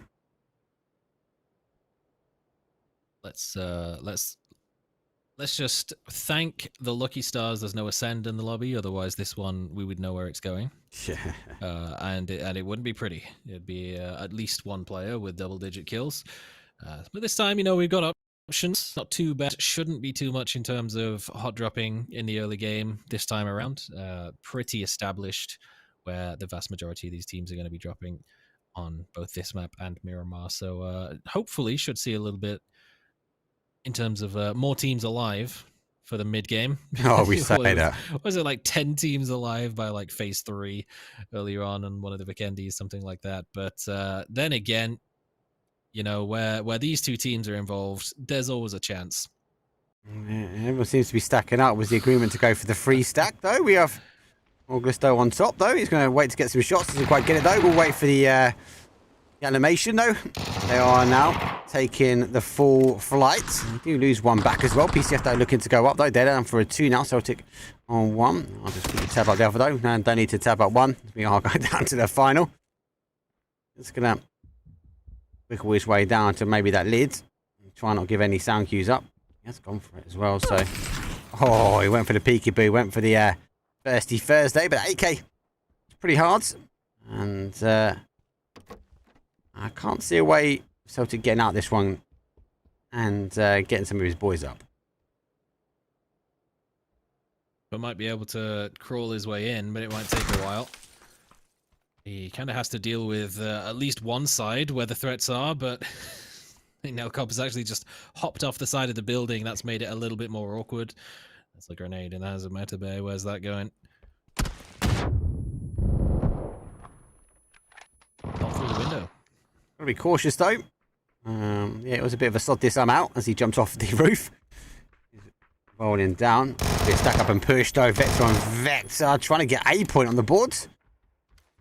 If they are going to be getting their res, they're going to be pretty quick though. He is holding enough and he commits his final few bullets to getting at least a point, but I've got to figure out where he's going to get any more. Oh, there's some. Take it. Well, that'll do it. The health is so low on those other two players. You know, there's another Vector on the floor. He could Double it. He could load another mag and then. He's done it as well. We haven't got connection to the players, but it will be interesting. I feel like he's going to shoot one and flick to the other as quick as he can. Yeah. Have his heads. So if you've played COD, but switching to your secondary weapon is faster than reloading. Yes, it is. We'll have to see if it's the same on PUBG though. Let's lay some heavy shots down and somehow gets away with it though. Weston had the hold on him. 17 remains. It's going to be a jump off the roof, spin a doozy, but it's not. It's going to be a straight down and out. Does get a point on the board, and Orgless though going towards this one as a free. And hey, got a bit of a rotation. Military Island it is, and there is a lot of the water. But really good to see. No teams actually landed here, and the rest of them are already moving themselves across. Well, ascend or not, we're going Millie Island, but at least it won't be just full send radio tower. At least we may see a little bit of the actual Millie base itself in play. Some of the airfield was the later stages. I imagine, you know, anytime you see that kind of zone in a comp game, it always gets dragged out super late, phase 9, smokes everywhere. Don't think that'll be the case. It's game 5 scrims. Everyone's used to just slaying each other fast. So we might even see a little bit of bridge camp action, as much as it's been kind of nerfed by a few sort of cumulative changes. Not only changes to the bridge itself, you know, widening it, adding things like the walkways, alternative routes, but emergency parachutes, just taking points away from FaZe really, and some of their game plans that were maybe a little bit oppressive in EMEA lobbies. Yeah, you're right. I think the final straw was those e-pickups, right? As before that, you had to rotate in, and the e-pickers have really changed the dynamic of rotations. Some teams still refusing to take them, and they will use the vehicles to go in. Looks like SRM might be hunkering down, hoping that it's going to be a Millie field. And FaZe will try and hope that someone does come across that bridge. It's just good though to see teams rotating early. I feel like Navi's on that sort of standard rotate. I'm so surprised they don't get caught on that one. It's always the same. Push, take the boat, move all the way across, and then run their way to the cars. No one moving it quick enough really to try and stop that. D8 going to rotate their way down. Question mark. Looks like they're looking, and our smoke all team. They are like a different mode of transport. Not seen this in a while. No, not from here. This is a long way to go. Maybe, but it will take them a hot minute. I think. Yeah, they're gonna be in this boat for a while, but hopefully they should get away with it. I mean, makes sense maybe that they don't commit all the way into a place like Primorsk or towards Ferry Pier. The boats along that sort of angle are likely either taken or camped by a team like Question Mark. So let's hope they put enough distance between themselves and the shorelines to make it a safe rotate, and they don't just waste 4 minutes of their time before getting immediately blown up. Looks like the FaZe have been caught, and that's not their vehicles going. I'm looking at this thing, expecting it to go this way. Actually, interesting. SRM have moved in. They didn't stay in the field. I thought it was a bit of a weird stop if they were going to do it. I've pushed over towards this corner. I suppose that the logic is looking at the zone. It does push more towards that east, and with that east exposing these teams, I wouldn't be surprised for them to continue. Or maybe Morley stack up over here. His FaZe does come down. Fex goes down himself. That's a quick kill confirm, and that'll be enough for SRM to know there's a team lurking really close to their doorstep at the moment. I don't think they expected that to be so heavily contested this early on. I mean, given the fact that the vast majority of the island is free, and they've had some high ground position, they've been able to scout, but there is ridge and trees that block that one specific building from being spotted, and Na'Vi just a swift little crossover from around the western side of farm, just catching them off guard. Let's see where Ding end up going on this emergency pick-up. That could be an interesting one. Could throw a bit of a spanner in somebody's works.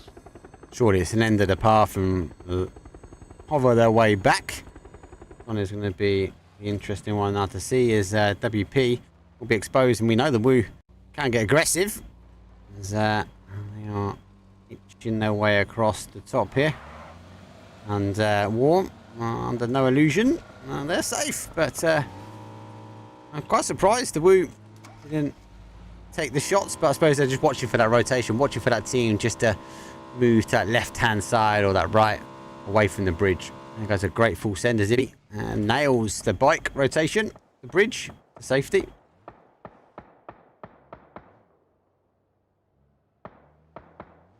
Very surprised. I think you're right though. Look at this. Dinger right on top of Entropiq. I don't know. Mixie knows he's there.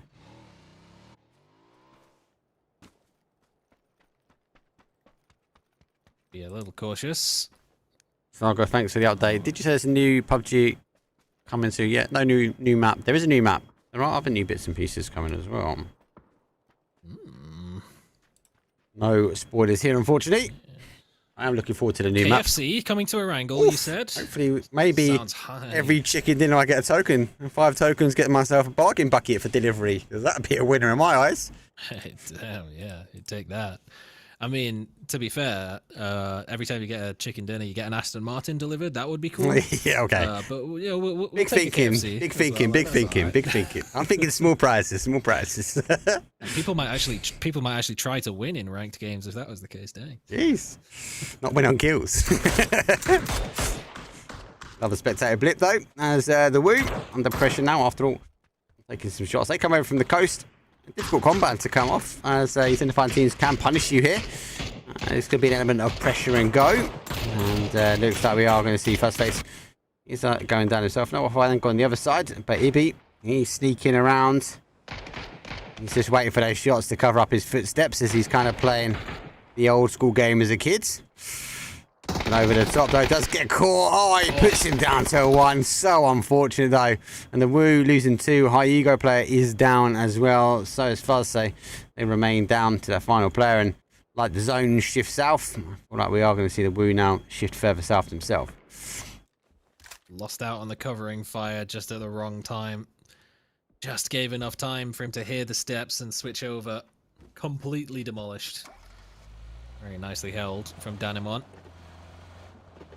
It will leave our boy Lupus all alone. He's going to actually be kind of racing back into a compound that FaZe have flexed out a little bit from. He gets caught now though as he goes through the fence. Does he see the car on the other side? I feel like he has been spotted, so they will go head to head now. Has he been spotted? That's the big question. 100%. Hands on one side, nade on the other. Oh, sends you home. RPG in the face, and that's no way to go. We'd have a new tube. Oh god, he had that definitely in the back of the US the whole time. That's why he was driving over towards Navi. He was trying to bait them into a push, so he could just one-tap them like that. But hey, you'll use it that way if the opportunity presents itself. Yeah, see more and more of it. Not as much in some of these comps, definitely in the scrims, and it is the place to go try it. So with a lot of successful trying, hopefully we are going to see it come PEC or PASS, and hopefully on the global stage. So before that though, Exalt trying to hold the off angle though, as Ding are pushing their way in. Nade drops over towards that molly, but it's taking a hounding from behind, and that is from Smokewall. Won't be long before Ding figure out he's clean up. That nade will roll nicely. That should be the end. Oh my! Oh, is that? I told you the trees. Hashtag save the trees, mate. Mate, saved by the trees. Yeah. Maybe not this time though. Oh, he's done it sprayed again. Down before the nade.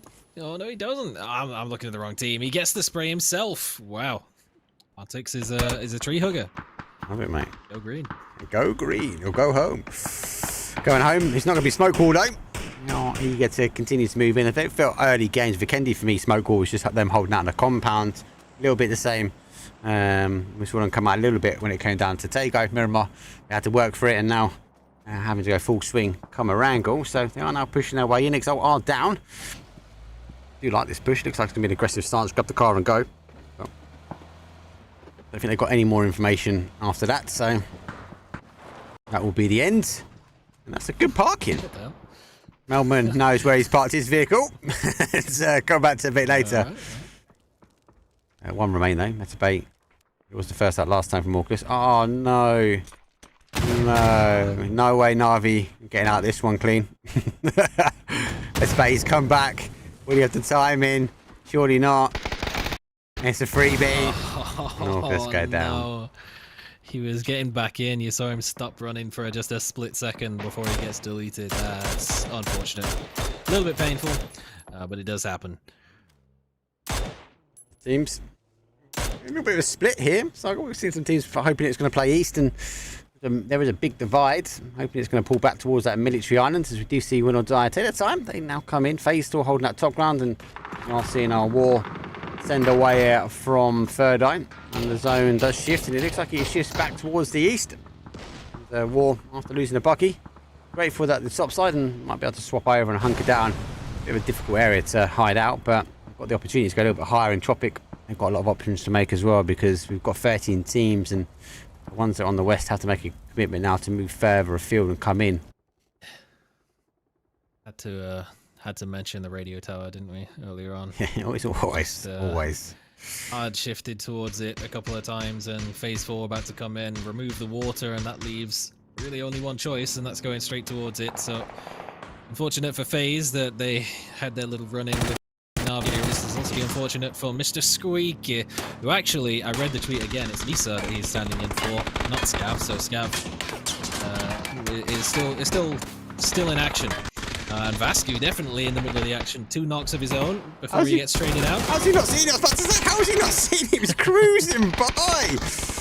Final player though for AfterAlt. Will have to try and hunker down himself. It's a bit of a one-on-one. So we'll take the opportunity now to get the smokes though. And where's his back turn?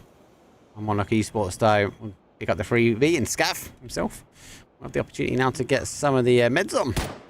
Where did Scav lose all his health from? Was that already low and just never had a chance to heal, or was he getting third party? He was the last man standing for a while, getting shots into Danamon's back, but he's still dangerously low, so must have been under some pressure from somewhere. Mexi under a lot of pressure now, as Na'Vi just dropping in on all angles, but he deals with the first, gets a smoke up to try and get a med off for the second. Alia, you can see him. Packs and packs. No way! Has he been allowed to do that? Oh my days! Someone give Na'Vi some glasses. Packs and packs were exposed, and Entropiq got a complete freebie from there. Huh? Wait. And then the left centre back got the final kill from like 200 a few meters away with the Dragunov. That's impressive. I'm not gonna lie. Like normally 200 meters ain't that much, but for Dragunov. Okay. That's a long distance. We know it's only good for 105 or 110. Everything else is different.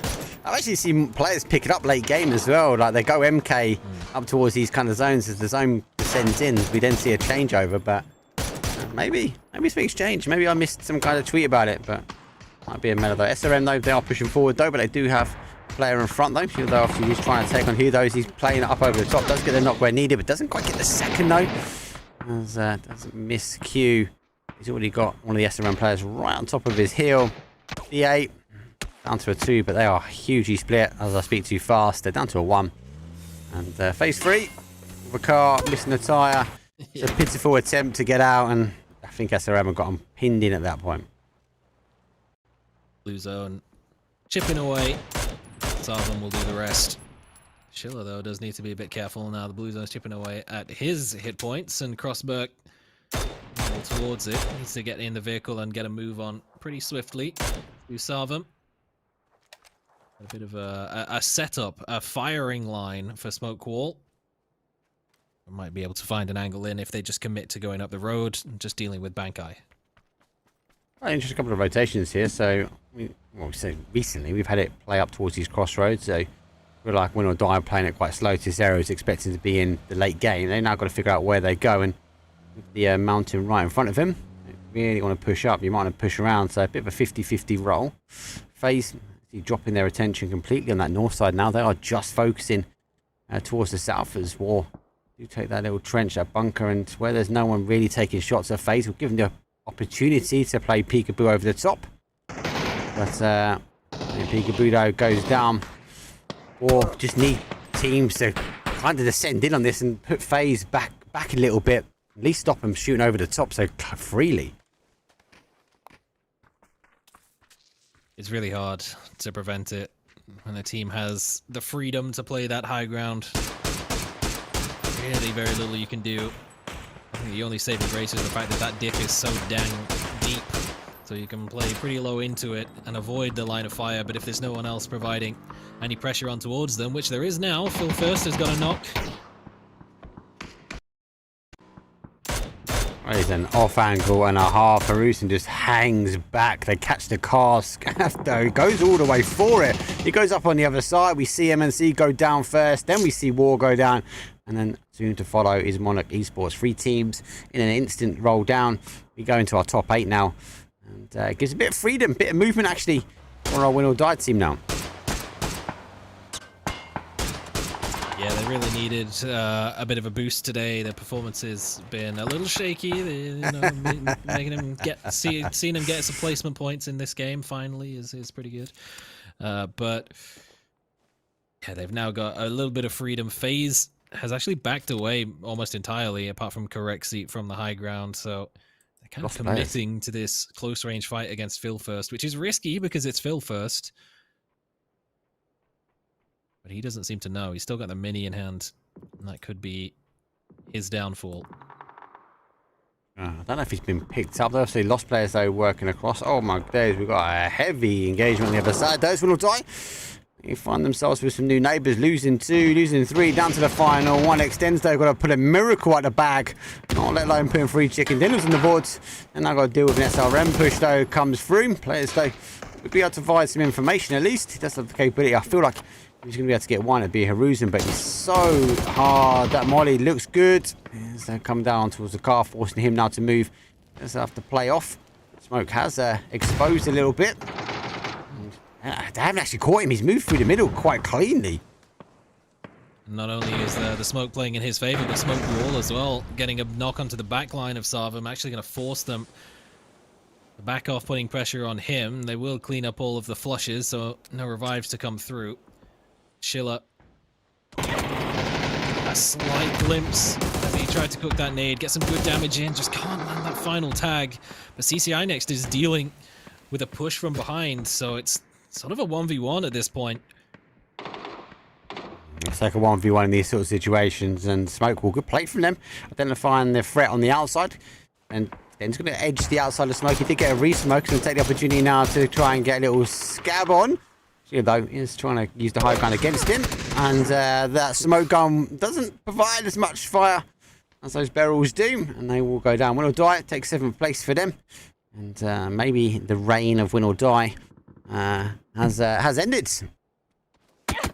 I gave flashbacks to playing DayZ, where all you have is a flare gun. You have to try and shoot someone in the head and knock them out. Doesn't quite work like that, unfortunately. I wish it did.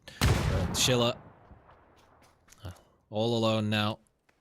Very aggressive maneuvers for a while from Sarvem.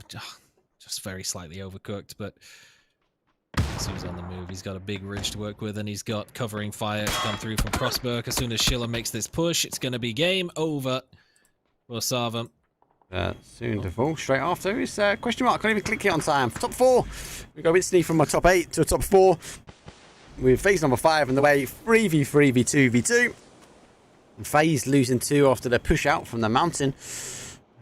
You know, be rather than having a few extra bodies, but they are pretty much centralized up in zone now, so the other team's got to work their way in, and with the numbers down, I think it's a matter of time. FaZe just needs to pick the right fight at the right time, which is kind of PUBG 101, right? But if they do pick the right fight at the right time, and stop anyone wrapping in around him, it should be good to maybe sweep this lobby at the very end, but it's going to be all about timing. Well, we're back to having 4 teams alive before Phase 6, so familiar territory for the first half of the scrim set, but maybe unfamiliar that we don't have either Win or Die or Entropiq in our Final 4 this time around. This is that maybe the downfall where the Dragunov isn't the ideal weapon when you're shooting over longer range, longer distance. Well, that'll do it. He did get enough tags in. Oh, you know what? I take it back. Correct. He's a freak. He is the Bolt main. He hits those headshots from all that distance. Struggling to get the flush, but gets there eventually. And he can see Kasu, but just can't get the dip over the top. mean, there's not really much that his teammate can do to try and make a push in towards that. And Exalt, they're not really loving the idea of making that peak either. No, I think they heard that Dragunov has a unique sound.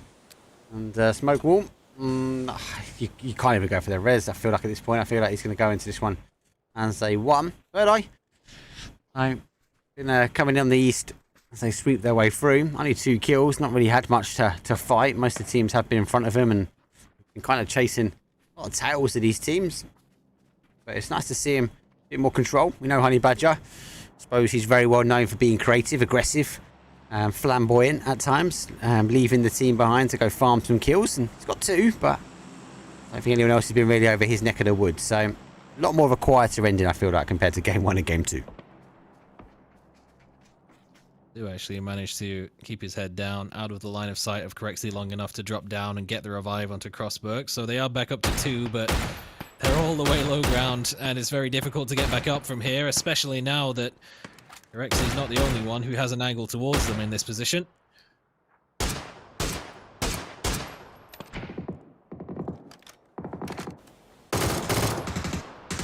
So, after chasing those shots though, they want to play peekaboo themselves, and unfortunately, FaZe, again, chasing tail at the right time.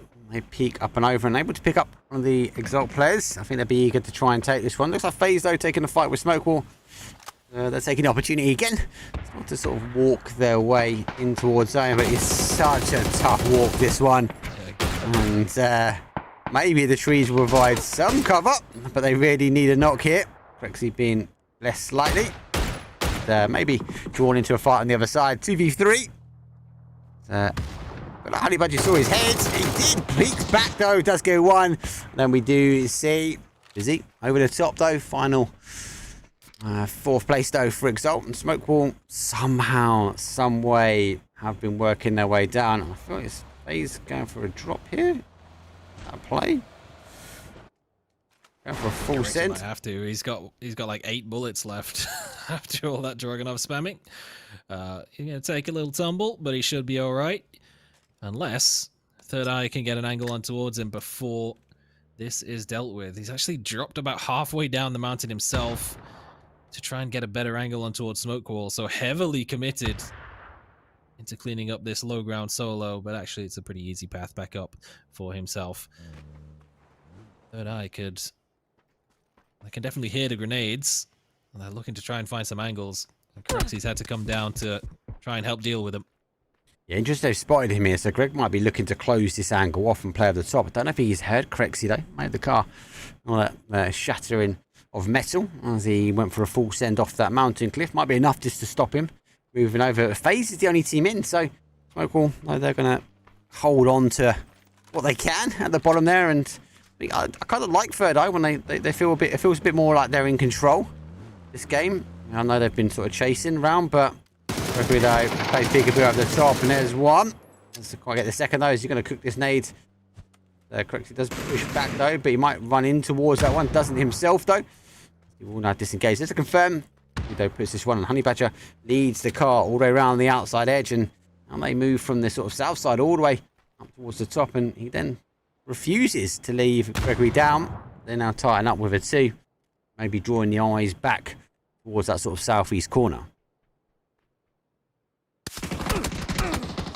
Oh, it's the big flank from big bitchy Rizzler. Almost had it. Not quite enough though to get Corexy down.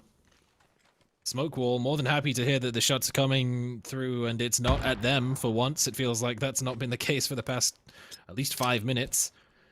They're maybe starting to get a little bit confident that they might have a chance to make a move themselves, try and find some semblance of control in this zone. It'll be difficult, but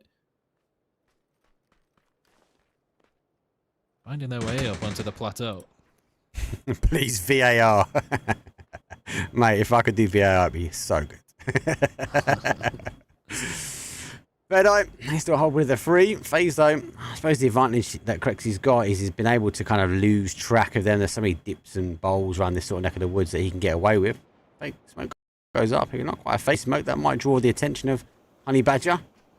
Maybe enough to commit over, but Smokewall, you can really see they've moved from the sort of southwest up towards a northwest position.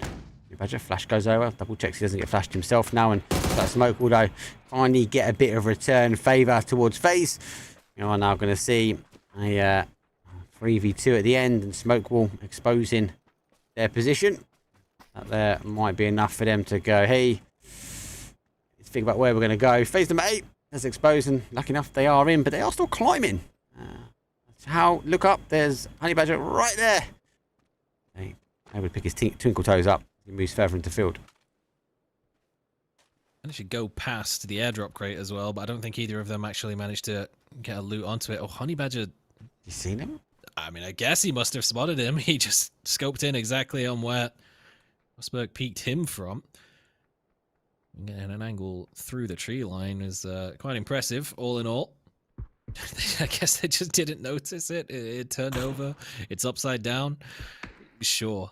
They wandered past it. Kasu now is trying to make a wrap around. Could catch Honey Badger completely by surprise as the rest of are getting up close and personal. Kasu, Very go! heavy tags to come through. He has to get it. He has to get it done. He might have spotted out that there's two directly underneath Crossberg, but they can't really put that much pressure on him unless they can start throwing grenades up, but that's a long distance. Oh, he's got no cover. Oh, he's had to dug back. He's got nothing on zone. I think Honey Badger's trying to work out where the second player is, and Kasu not close enough to get it confirmed. Good shots, though, from Crossberg. He does the job. Kind of a cross-up now between Smoke. Well, I know they're split, and Third Eye are pretty tight, and I feel the closer he gets towards Honey Badger, with the moment that Honey Badger sees him. There he goes. So how did he know? He just stepped up, didn't he? And went quick. So final play for them. Oh man. Honey Badger looking to go back. He would expose himself though, using the tree as an element of cover. Tasso will give us some information. He has seen him now, but going to go down the rock. Got to be cautious not to fall down too much. As he goes further down, he's going to get exposed. He's got nowhere he can really peek here. It's headshots only. Honey Badger looking to try and finish it off. Can he see him? Peekaboo around the outside edge, and it's Third Eye. Good shots, closing down. It felt really, really controlled from them at the end, as he will go for a full descent down. But Third Eye, only 7 kills.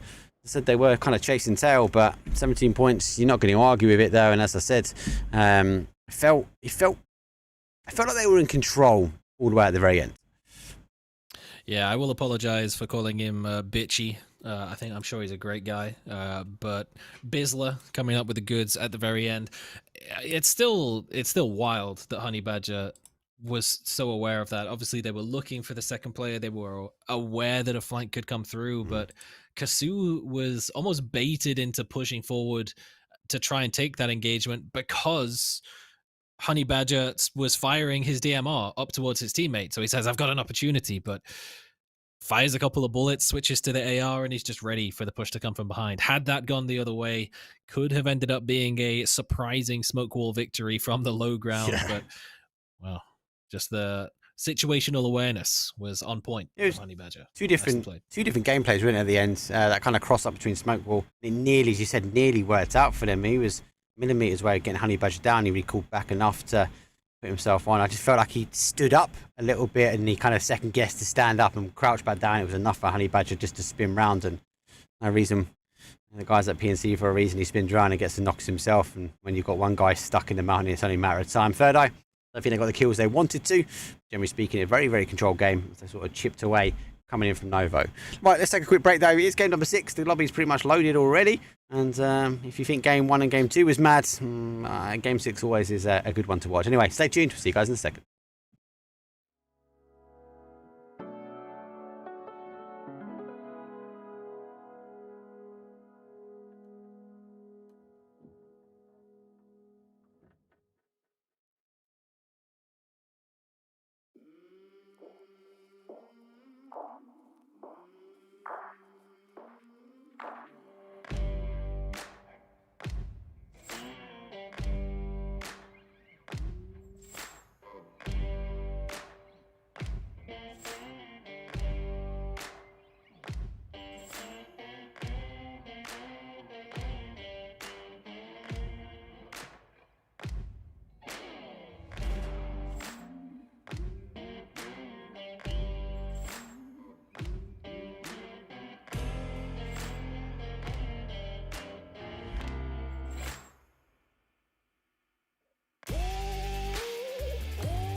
Oh, it's the final game, final countdown. Match number 6, southwest towards a north to northeast, and cresting over towards that, I suppose that west hand side again. Do we get a mini back to back? Hopefully not. Maybe we get those Gatka fields. Praying for a north, never a Zaki. I'd call it a night. If we're going back to Millie, I think it's game 6.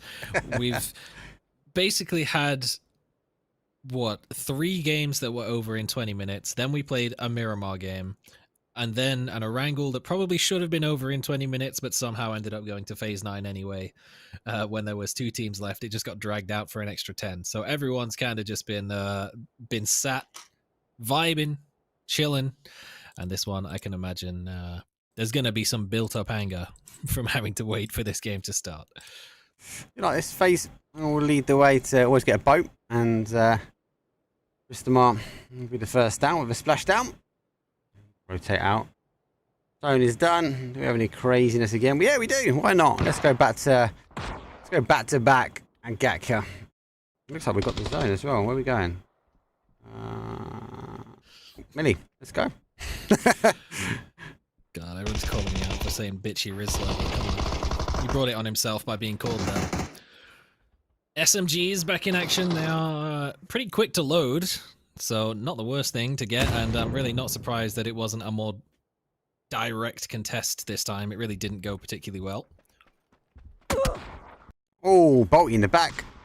Oh no, let's push back. Can I see the footsteps though? He's just going to try and come around the top though, and that Org hits hard. That's been slightly, or the fire rate of it has gone down, but at that range, still going to do the damage required. PCF, especially if you've been shot by a bolt action just before, that'll probably get it done. Yeah, take one in the back for fun. Captain is going to back away though. The Lost to try and run his way around, but he has picked up the Bolty, trying to hold the angle. And I feel like that's a bit too much of a gap to take. Yeah, I'm not sure you're going to win that one, bud, but feel free to try. Back on again as well. Opportunity just to ensure he doesn't drop the ball. And it's good enough though. Lost though doesn't want to risk it. Pushes his way back.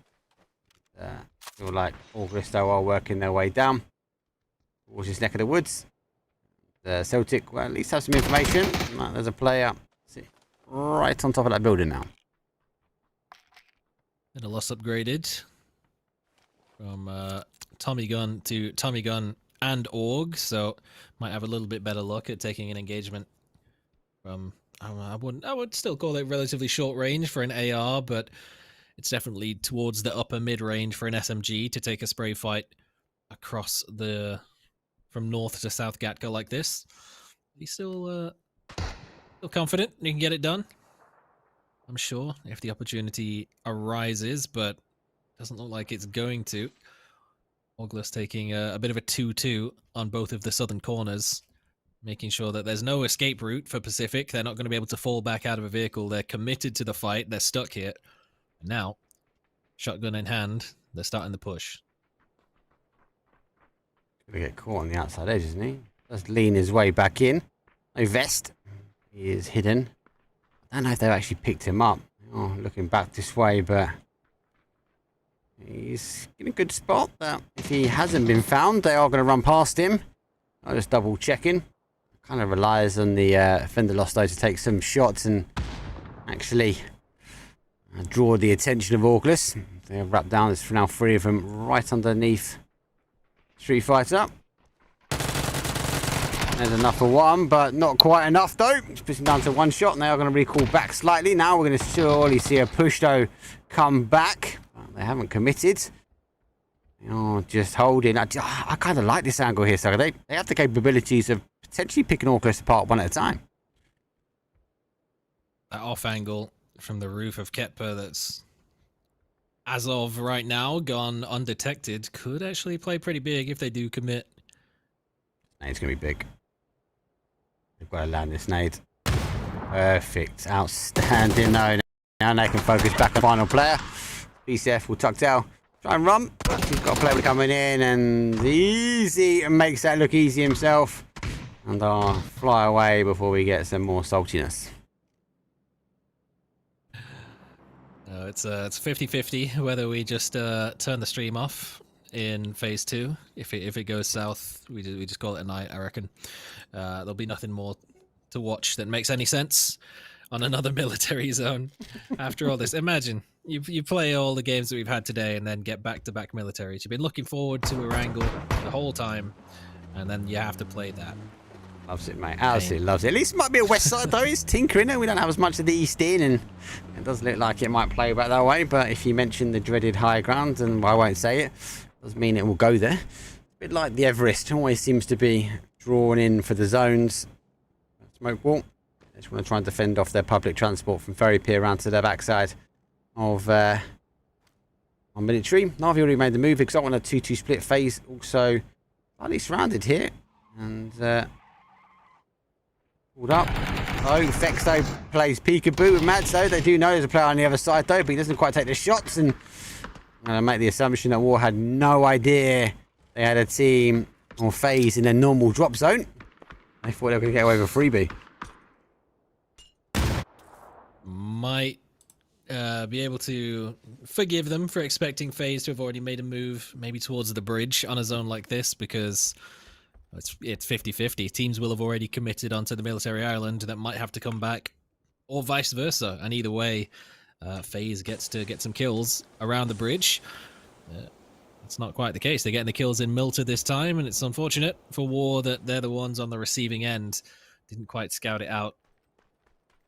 I don't think there's any vehicles that have been left behind as clues for FaZe either, as they do already have a bit of control over towards the bridge and the compounds around it. But yeah, Saketo is going to struggle to get his way out of this one, but he might have just crossed just in time where Rustenmar hasn't quite spotted it, so that works out in their favor, and you can even try and cross the road and make this a little more complicated for FaZe. Yeah, I like it, because they've got the, they are applying an element of pressure. Now, Rustenmar, yeah, I feel like he did miss him. I think you're right. He's going to continue to look that way. I think he saw him go to the shack, but didn't see him leave it. So he's kind of waiting for him to push over. It might just be enough, as he opted to even look this way. He's not. It's a opportunity. What's he got in his back? He's got a mini. So just having a look now. Rustenmar does work his way around a little bit further over, accepting the fact that he might have lost him. It's the one thing he hasn't lost, though. That's some 5.56 inside of his head. And now we see War make the push, though. Feck's going to have to try and hold this one out, though. He does come out aggressively. The ankle play, though, is enough, though, for them to hold and War pick apart to a FaZe. The rest of them, though, are going to go back for that bridge hold. Nicely done. Patiently done from War. Didn't want to overcommit to making a full send into the compound. The two that were holding back from the double yellows just allowed Saketo to, make the play. He says, I've got an opportunity here. I can try and do something. Let's see if we can make it work. And they absolutely did. So a costly endeavor. FaZe get the 1 point, but lose 2 players for it. Definitely not worth in phase 1, especially when they, again, had an opportunity to maybe do a rare bridge camp. We talked about it in the previous game that it's something that we don't see all that often anymore after a few changes have been made. This might have been a chance to maybe try and do it, and it's phase game 6, but it's not going to be happening anymore. DA making a full crash send, that's something you can always rely on happening, but the pre-nade might be good. No, but the pre-fire, the jump out, does catch him. And it goes just a little bit too far for them. Will die, unfortunately, down to the 1. They're going to take the commit to get a point on the board. Looks one way, sees the elbow from Lyram, but wasn't enough, though. After all, they're taking 16th place here now. We do have the third eye, our game number 5 winners. They look to capitalise up on all the action, but it has stopped, so steps will, unfortunately, maybe stop Gregory and Honey Badger reaching this ridge. DA, I think it's really difficult to come out this compound on this ridge line anyway. Just going to surround them.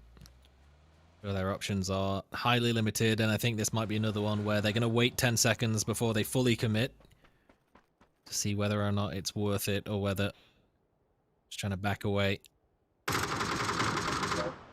Or a cross onto the Millie Island, and judging by what that circle just did on the mini-map, it's probably a... whether or not that means that Third Eye just say, you know what, forget it, we're just going to send it anyway. It looks like that might be the case. Well, there's nothing left to send it to. Greg Shot's got 2 down, Honey Badger with the other. He didn't even need to go to the compound. Swift and efficient. Yeah, I mean, they didn't even have to set foot in there. No risk at all. Just dealt with swiftly and on with their day. On with the day, the Woo is shooting and moving. They are now recording their way down towards the coastal line, and yes, the Military Islands is the only place now to go. Navi, looks like they're getting dropped on as WP. Right. Thank you very much, FaZe. We don't want to contend you at the bridge. So we're going to get shot at the air by the tryout player, Ryan. Lines 1, example lines 2. Or down to their final player now, and he may able to get some boots in the ground at least. And God, who's going to be beat? It's going to be SRM, or is it going to be Navi who's going to make the push here? Talking about this a little earlier when I was watching, there's an APAC tournament on this morning. We're talking about the impact of emergency pickups and how maybe they're changing the meta, not so much for the better, but maybe there should be some sort of extra restriction on them or some sort of extra downside to using them. But regardless, pro players don't take that long to adapt, and they're getting hella good at shooting people out of the sky. 2 of War taken out before they even touch the ground. Navi will be more than happy to claim those points. Yeah, it has been really quick as well since the introduction of those E-pickups. What was it like? It felt like a week or so before we started seeing these shots coming out of the ground, despite players trying to get down as quick as they can. Especially, well, with a lineup shot like that, for Ryan was just insane. You couldn't have put him in a straight line, even with the recoil. I think wrapped their way towards him. I do like, though, some of the teams being creative with the E-pickups. You are seeing when they're trying to farm information that they send one player up and they just drop really quickly just to get anything they can. And then on the other side, we see teams maybe wait to the very, very end of, well, the helicopter path now and try and get some high ground and try and farm information as best they can in the air. But it seems to always result in death, and it's not quite death from above. No, death up above, but definitely not from it. What is this? A bit of a reverse bridge camp. FaZe getting shot at by Ding as they tried to make their exit out of Milta, but actually across the river an engagement. But now it's Honey Badger's turn to be the one with the potential to stab the ops in the back, as it's actually Richie B. Not sure if they know about Baron Peak's position, but they're just committed to this DMR fight across the way with Schiller. And it's actually on both sides. They've got a little sneaky snake lurking. Good timing. He used the timing so well. Seems like smoke when he knew he could make the run. Good, good spot. Good hold. Honey Badger's done the same. Yeah. On the opposite side. He's got not just one though. 1 for 2. So SRM and Honey Badger over. Fortunately for them, Sheila's got to make a full commit forward now, because it's only going to be a matter of moments before Honey Badger is able to expose him on the beach. Good shots though. Does put him down to a 1 shot, and that smoke will provide some cover. Honey Badger just about getting there.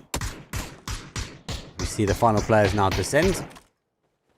That's what I'm talking about. That's the off angle. So many smokes has SRM got now. It's going to be a bit of a firing squad now. Not sure if I'm tripping, but I could have sworn I was hearing a glider for a couple of seconds there. Good nade, just almost very close to taking down Voxic in the smoke wall that they've tried to set up to back away from that. That does make it a bit awkward for Honey Badger, but this is not awkward at all. Dante deleted. Question mark, 3 down. This was always going to be a bit of an engagement that threatened to come through. I don't know whether this was QM's doing, looking to maybe set up a bit of a position on the southern side of the western bridge. I mean, he hits the sprays cleanly, but the pan You're about to say, use a bit of work. His mechanical skill is on point, just not with the pan. Orgless looking like they want to come over here, but Evie will be laying low, praying they go by. There's one, goes down, but they spin down towards and end him up. What is going on? It's phase 6 shenanigans. Fuzzface cuts the engine. He's going to rotate all the way down. He might be able to expose Orgless. I think they've heard enough, though. As the util fall out. Western actually spotted They are focusing so much on the top. I feel like if he looks back one more time, you might see Fuzzface, but I think in one look will be enough from Fuzzface. There's not any more left in the chamber. Not like him to miss those shots. And it's not like our Diffix, who gets shouted out so much in stream about how great mechanical he is, that we get to see him missing a pan. Yeah. It's not really that often that you see a team full of a car full of a full team just hop out directly in front of someone. Just imagine the scenes, right? If you saw a sneaky Ivy 007 with a Panzerfaust where Orgless pulled up before in that car, could you imagine? Unfortunately, didn't have one. Didn't have the pre-nade cooked either. But yeah, that was a tough sprite. Makes you wish that there was maybe a little bit of bullet penetration in this game, so you could get some chip damage on the ones behind as you take the first spray. But not the case, unfortunately. But for Orgless, not unfortunate at all. They'll take that point and move on with 4 in the Dacia, struggling to get up the hill, and they're going directly towards Na'Vi, so they might just have to try and make the same pull-up again. I've seen a few times where Na'Vi try and hold these teams out. Actually, last time I saw this, Na'Vi actually got picked apart slightly, and 4 up in the car is never great, though. Nailed it, though. Last in, last out, and not the first. We go down to a 1. Na'Vi obviously learning the lesson first time. They're going to now pick apart the team coming in. Weston's going to feel the damage slightly. It's phase number 3, but able to get a med on. Interesting though, Fuzzface has pulled up as well. So click on the wrong person. Leads down to the final player though, which is Diffix. And now try and hold out zone, continuing to tease us with the east-hand side, who tracks again and again. And Monarch team though, lay low. Our one man for war will have to lay low. It looks like we might get a little bit of a crash potentially. Don't know if they know they're here. I've Zeki'd, so here we go. I forget it's game number 6, so it's always up for grabs. They are really set up for this. Open this door at your own peril. Oh my days, he's looking the wrong way. They're both looking one door, and he's able to swing to the right and just delete him. I suppose you're not expecting it. You open the door and there's a guy laying in front of you like, what are you doing there, mate? Thankfully, he had his teammate there to help cover. They had both doors covered and both sides. They see a player fall. Doozy. Trying to make his way in on a boat. That didn't really go very well for him. He's now gone. Ding. 2-2 split. They now know where's some target acquired. Just to see what happens here with Nafi obviously picking up the P90. First time they're going to have to try and rotate the way towards zone. Normally do see them check off this side, and normally find teams over this way will push over. Exalt already there. Monarch though looking for the high angle though. Nades do come down. Looks like we are seeing Uber though take some shots though. Test will go all the way around the outside. Art does pick up his man. That'll be the comms that the guy in front of you is down. Navi's got a decision to make whether they go back here. I think they're too far committed. Might just be this race. Long range taps. Ryan is he's doing a lot of work in this game for Na'Vi. Whoever he is, we definitely don't know. Haha, wink. Just gonna make all the chat think that we actually know. Yeah, problem is now they're gonna casters get exclusive information. We're the last people to get told anything, mate. We really don't. We have no idea. Don't ask. Right, hold on. Let's tell the person that streams 3 times a week to the community to give away potential people we're trying out. No, let's not, in case it doesn't work out. But you know, Ryan has been doing well. Actually, I miss Goslin. I did like the Ryan Goslin combo. It did kind of flow well. I don't know if Goslin's been dropped or if they are swapping their way out. I'll make the assumption. I believe it's one person now. And Ryan is down. Uber will be no blood loss to try and deal with Example. But with a P90 in hand, with one shot down, the tree provides some cover. Enough for him now to recall back. And we have seen recently Exalt do go aggressively when they see Na'Vi. They don't tend to give up the fight. Yeah, I don't know if there exists an optimal range to take a fight against a P90, but that definitely wasn't it. So, good idea to back away from that one. From Uber, does not want to get involved whatsoever. He's going to fall back to the squad. And Example, man, it's like playing Dead by Daylight. He's just a big threat that's just lurking, waiting for victims to walk into his line of sight. got a lot left in the chamber. He actually goes for a blue zone. They're going to hear it. They make the push, but he's able to get down Uber. He confirms him off. That's a goodbye. Good night as he sends him over and out, though, the final game. Exalt, they remain as a 2, and Navi finish off those and get another point on the board. So they didn't really have much left in the tank, though, with that P90 zone. Still sending its way down. Not quite a donut, but enough, really, to cause some issues. And actually, an issue can potentially come from this man here. And Honey Badger pressing over the top. I don't think he knows the team that's in front of him. I think he's working his way now in towards zone. What a shocking helmet that is. Look at that. Terrible. Hey, what do you mean? Hey, I use that helmet.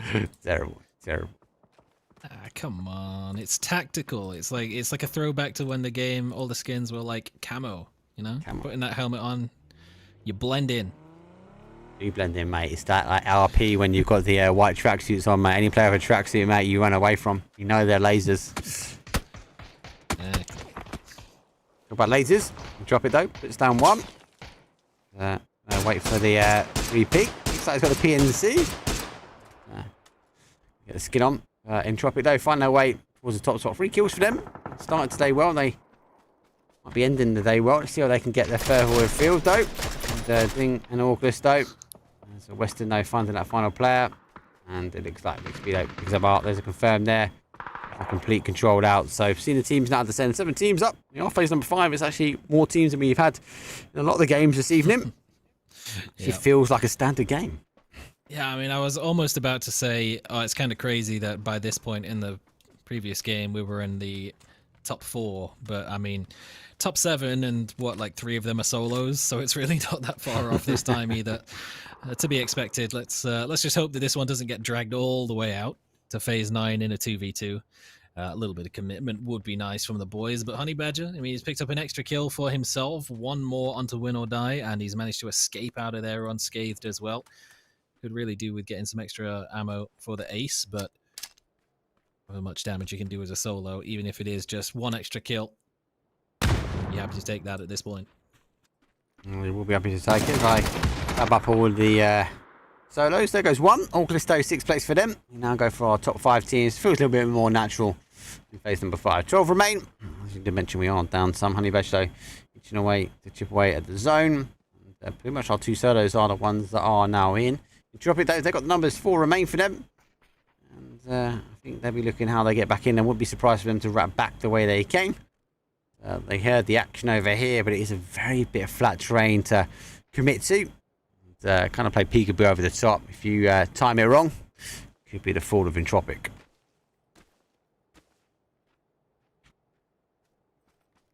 Still good control for now for Monarch. On the north and the western side of the zone, they're going to kind of funnel Entropiq back towards the southwest of the new circle, which they're not going to be mad about. That's still the high ground, but it gives the opportunity at least for Scav to flex out, do some damage on towards Leosh, and Win or Die. I mean, they're still worried. They're still watching out to see if Honey Badger is creeping up, looking around to try and steal away an extra flush, so I don't even know if there's time to go over and get the revive on Leosh anymore. Here we go. Top 4 does come down. 4-on-4 one side of the map though, as M1C and Entropiq will hold the numbers though. Win or Die did lose one actually. Don't think he's be able to get the ability. And Third Eye obviously down to 1. Honey Badger now with 4 on the board. Quizzy can put him in the car. Don't forget we've got that feature now. Put him in the back seat and maybe drive in towards zone. Just don't run him over. Be the big play. We'll try and stick the res here. He's actually going to go for the res. Have the time. I think he will get off quite clean actually. So Thomas, Quizzy, and back to a 2 as Win or Die. Managed to get there just before the phase 6 zone could close in. And we're still keeping an eye out to make sure that Honey Badger wasn't looking to try and maybe steal away that extra flush, but no, he's got other targets in mind, and Entropiq have no idea. Fully committed to taking this fight against Monarch on their north. They are not even sort of humoring the possibility that there could be a solo lurking behind them, but I don't think Honey Badger is going to get much of a chance to do anything here anyway. Now that Win or Die have made a rotation, they've picked up a vehicle, and he has been spotted as well, so it might just be over for the big badger man. He's down at the right time. He has picked him up though, but yeah, Winordie is 2v1 over here, and get spotted. Does pick up the Famous first though. Quizzy goes down to his layer though. Does get some great shots though. Jeez, Honey Badger. There's another 2 on the board. Well, 9 kills and 6 of them generated by the Honey Badger. I feel like the Famous just outside the zone. It's not. Maybe off this one he'll pick up the M4, but after that he'll be like, oh, be rude not to take the Famous. How foolish of me to say that I think it might just be game over for him. I mean, of course, he's just having a great time. Gets 2 extra points, gets all the ammo that he... I mean, we said he's only got 30 bullets in the ace. It might only be enough for a knock and a flush, but hey, you'll take 2. Yeah. And, you know, he can get the loot as well. Might even be able to try and sneak an extra one. If they clean up a knock out of this 4v4, he'll be more than happy to do so. Scav holding the backline, though, might just be a problem if he does try and sneak his way in. No, and obviously we saw Mix on the other side just millimeters away from taking shots at Honey Badger, so blessing a little bit. It's well-timed rotation. Yeah, Scav is on the hold. We do see Vicky on one side, Scav on the other, and it won't be long before Honey Badger figure out commit to a way in. Does have a ridge and a ridge curve, so able to play. And Entropiq though taking their time.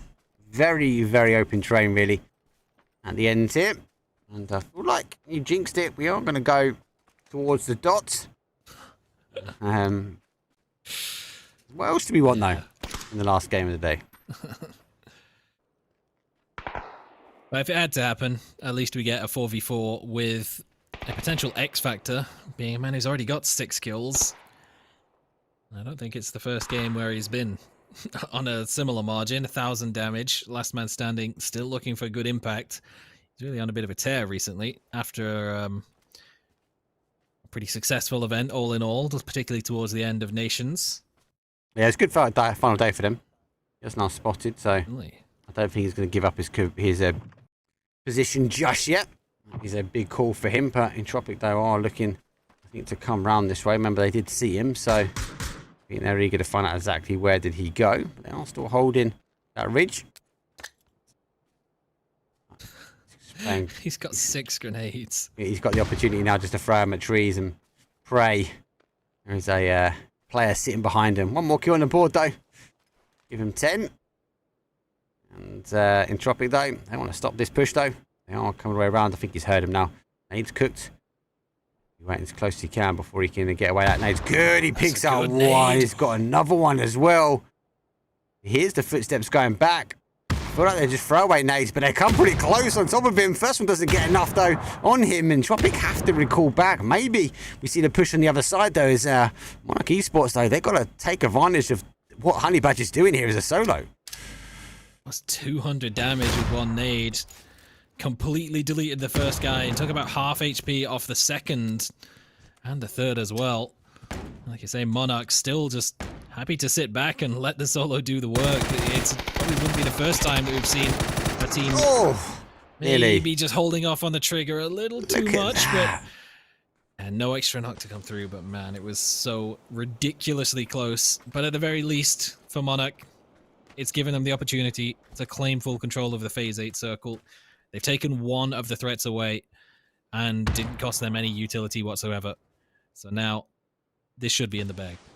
So they knew where Honey Badger was because Scav spotted him, but they didn't commit all the way around. He kind of looked that way, but I suppose with that open terrain that laid in front of Scav, it was just a can't push anymore. And now comes the information though. First knockload comes in. We'll swap over towards our Entropiq team. They do get an answer back though. Let's see if they can try and close it out. Millimeters away from getting Vascu down. He has to run. He knows the util will be following him. So Entropiq though confirmed and out. It's a 2v2 at the end. The util does eventually hit, and it does hit quite hard.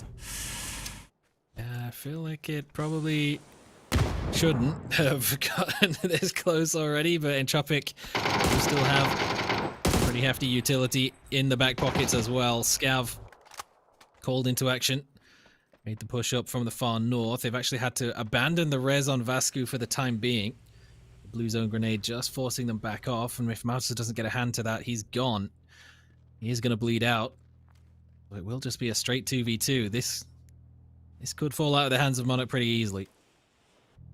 Like it is going to. They both don't want to crest the other side. They know the zone's going to go across to that sort of scav way.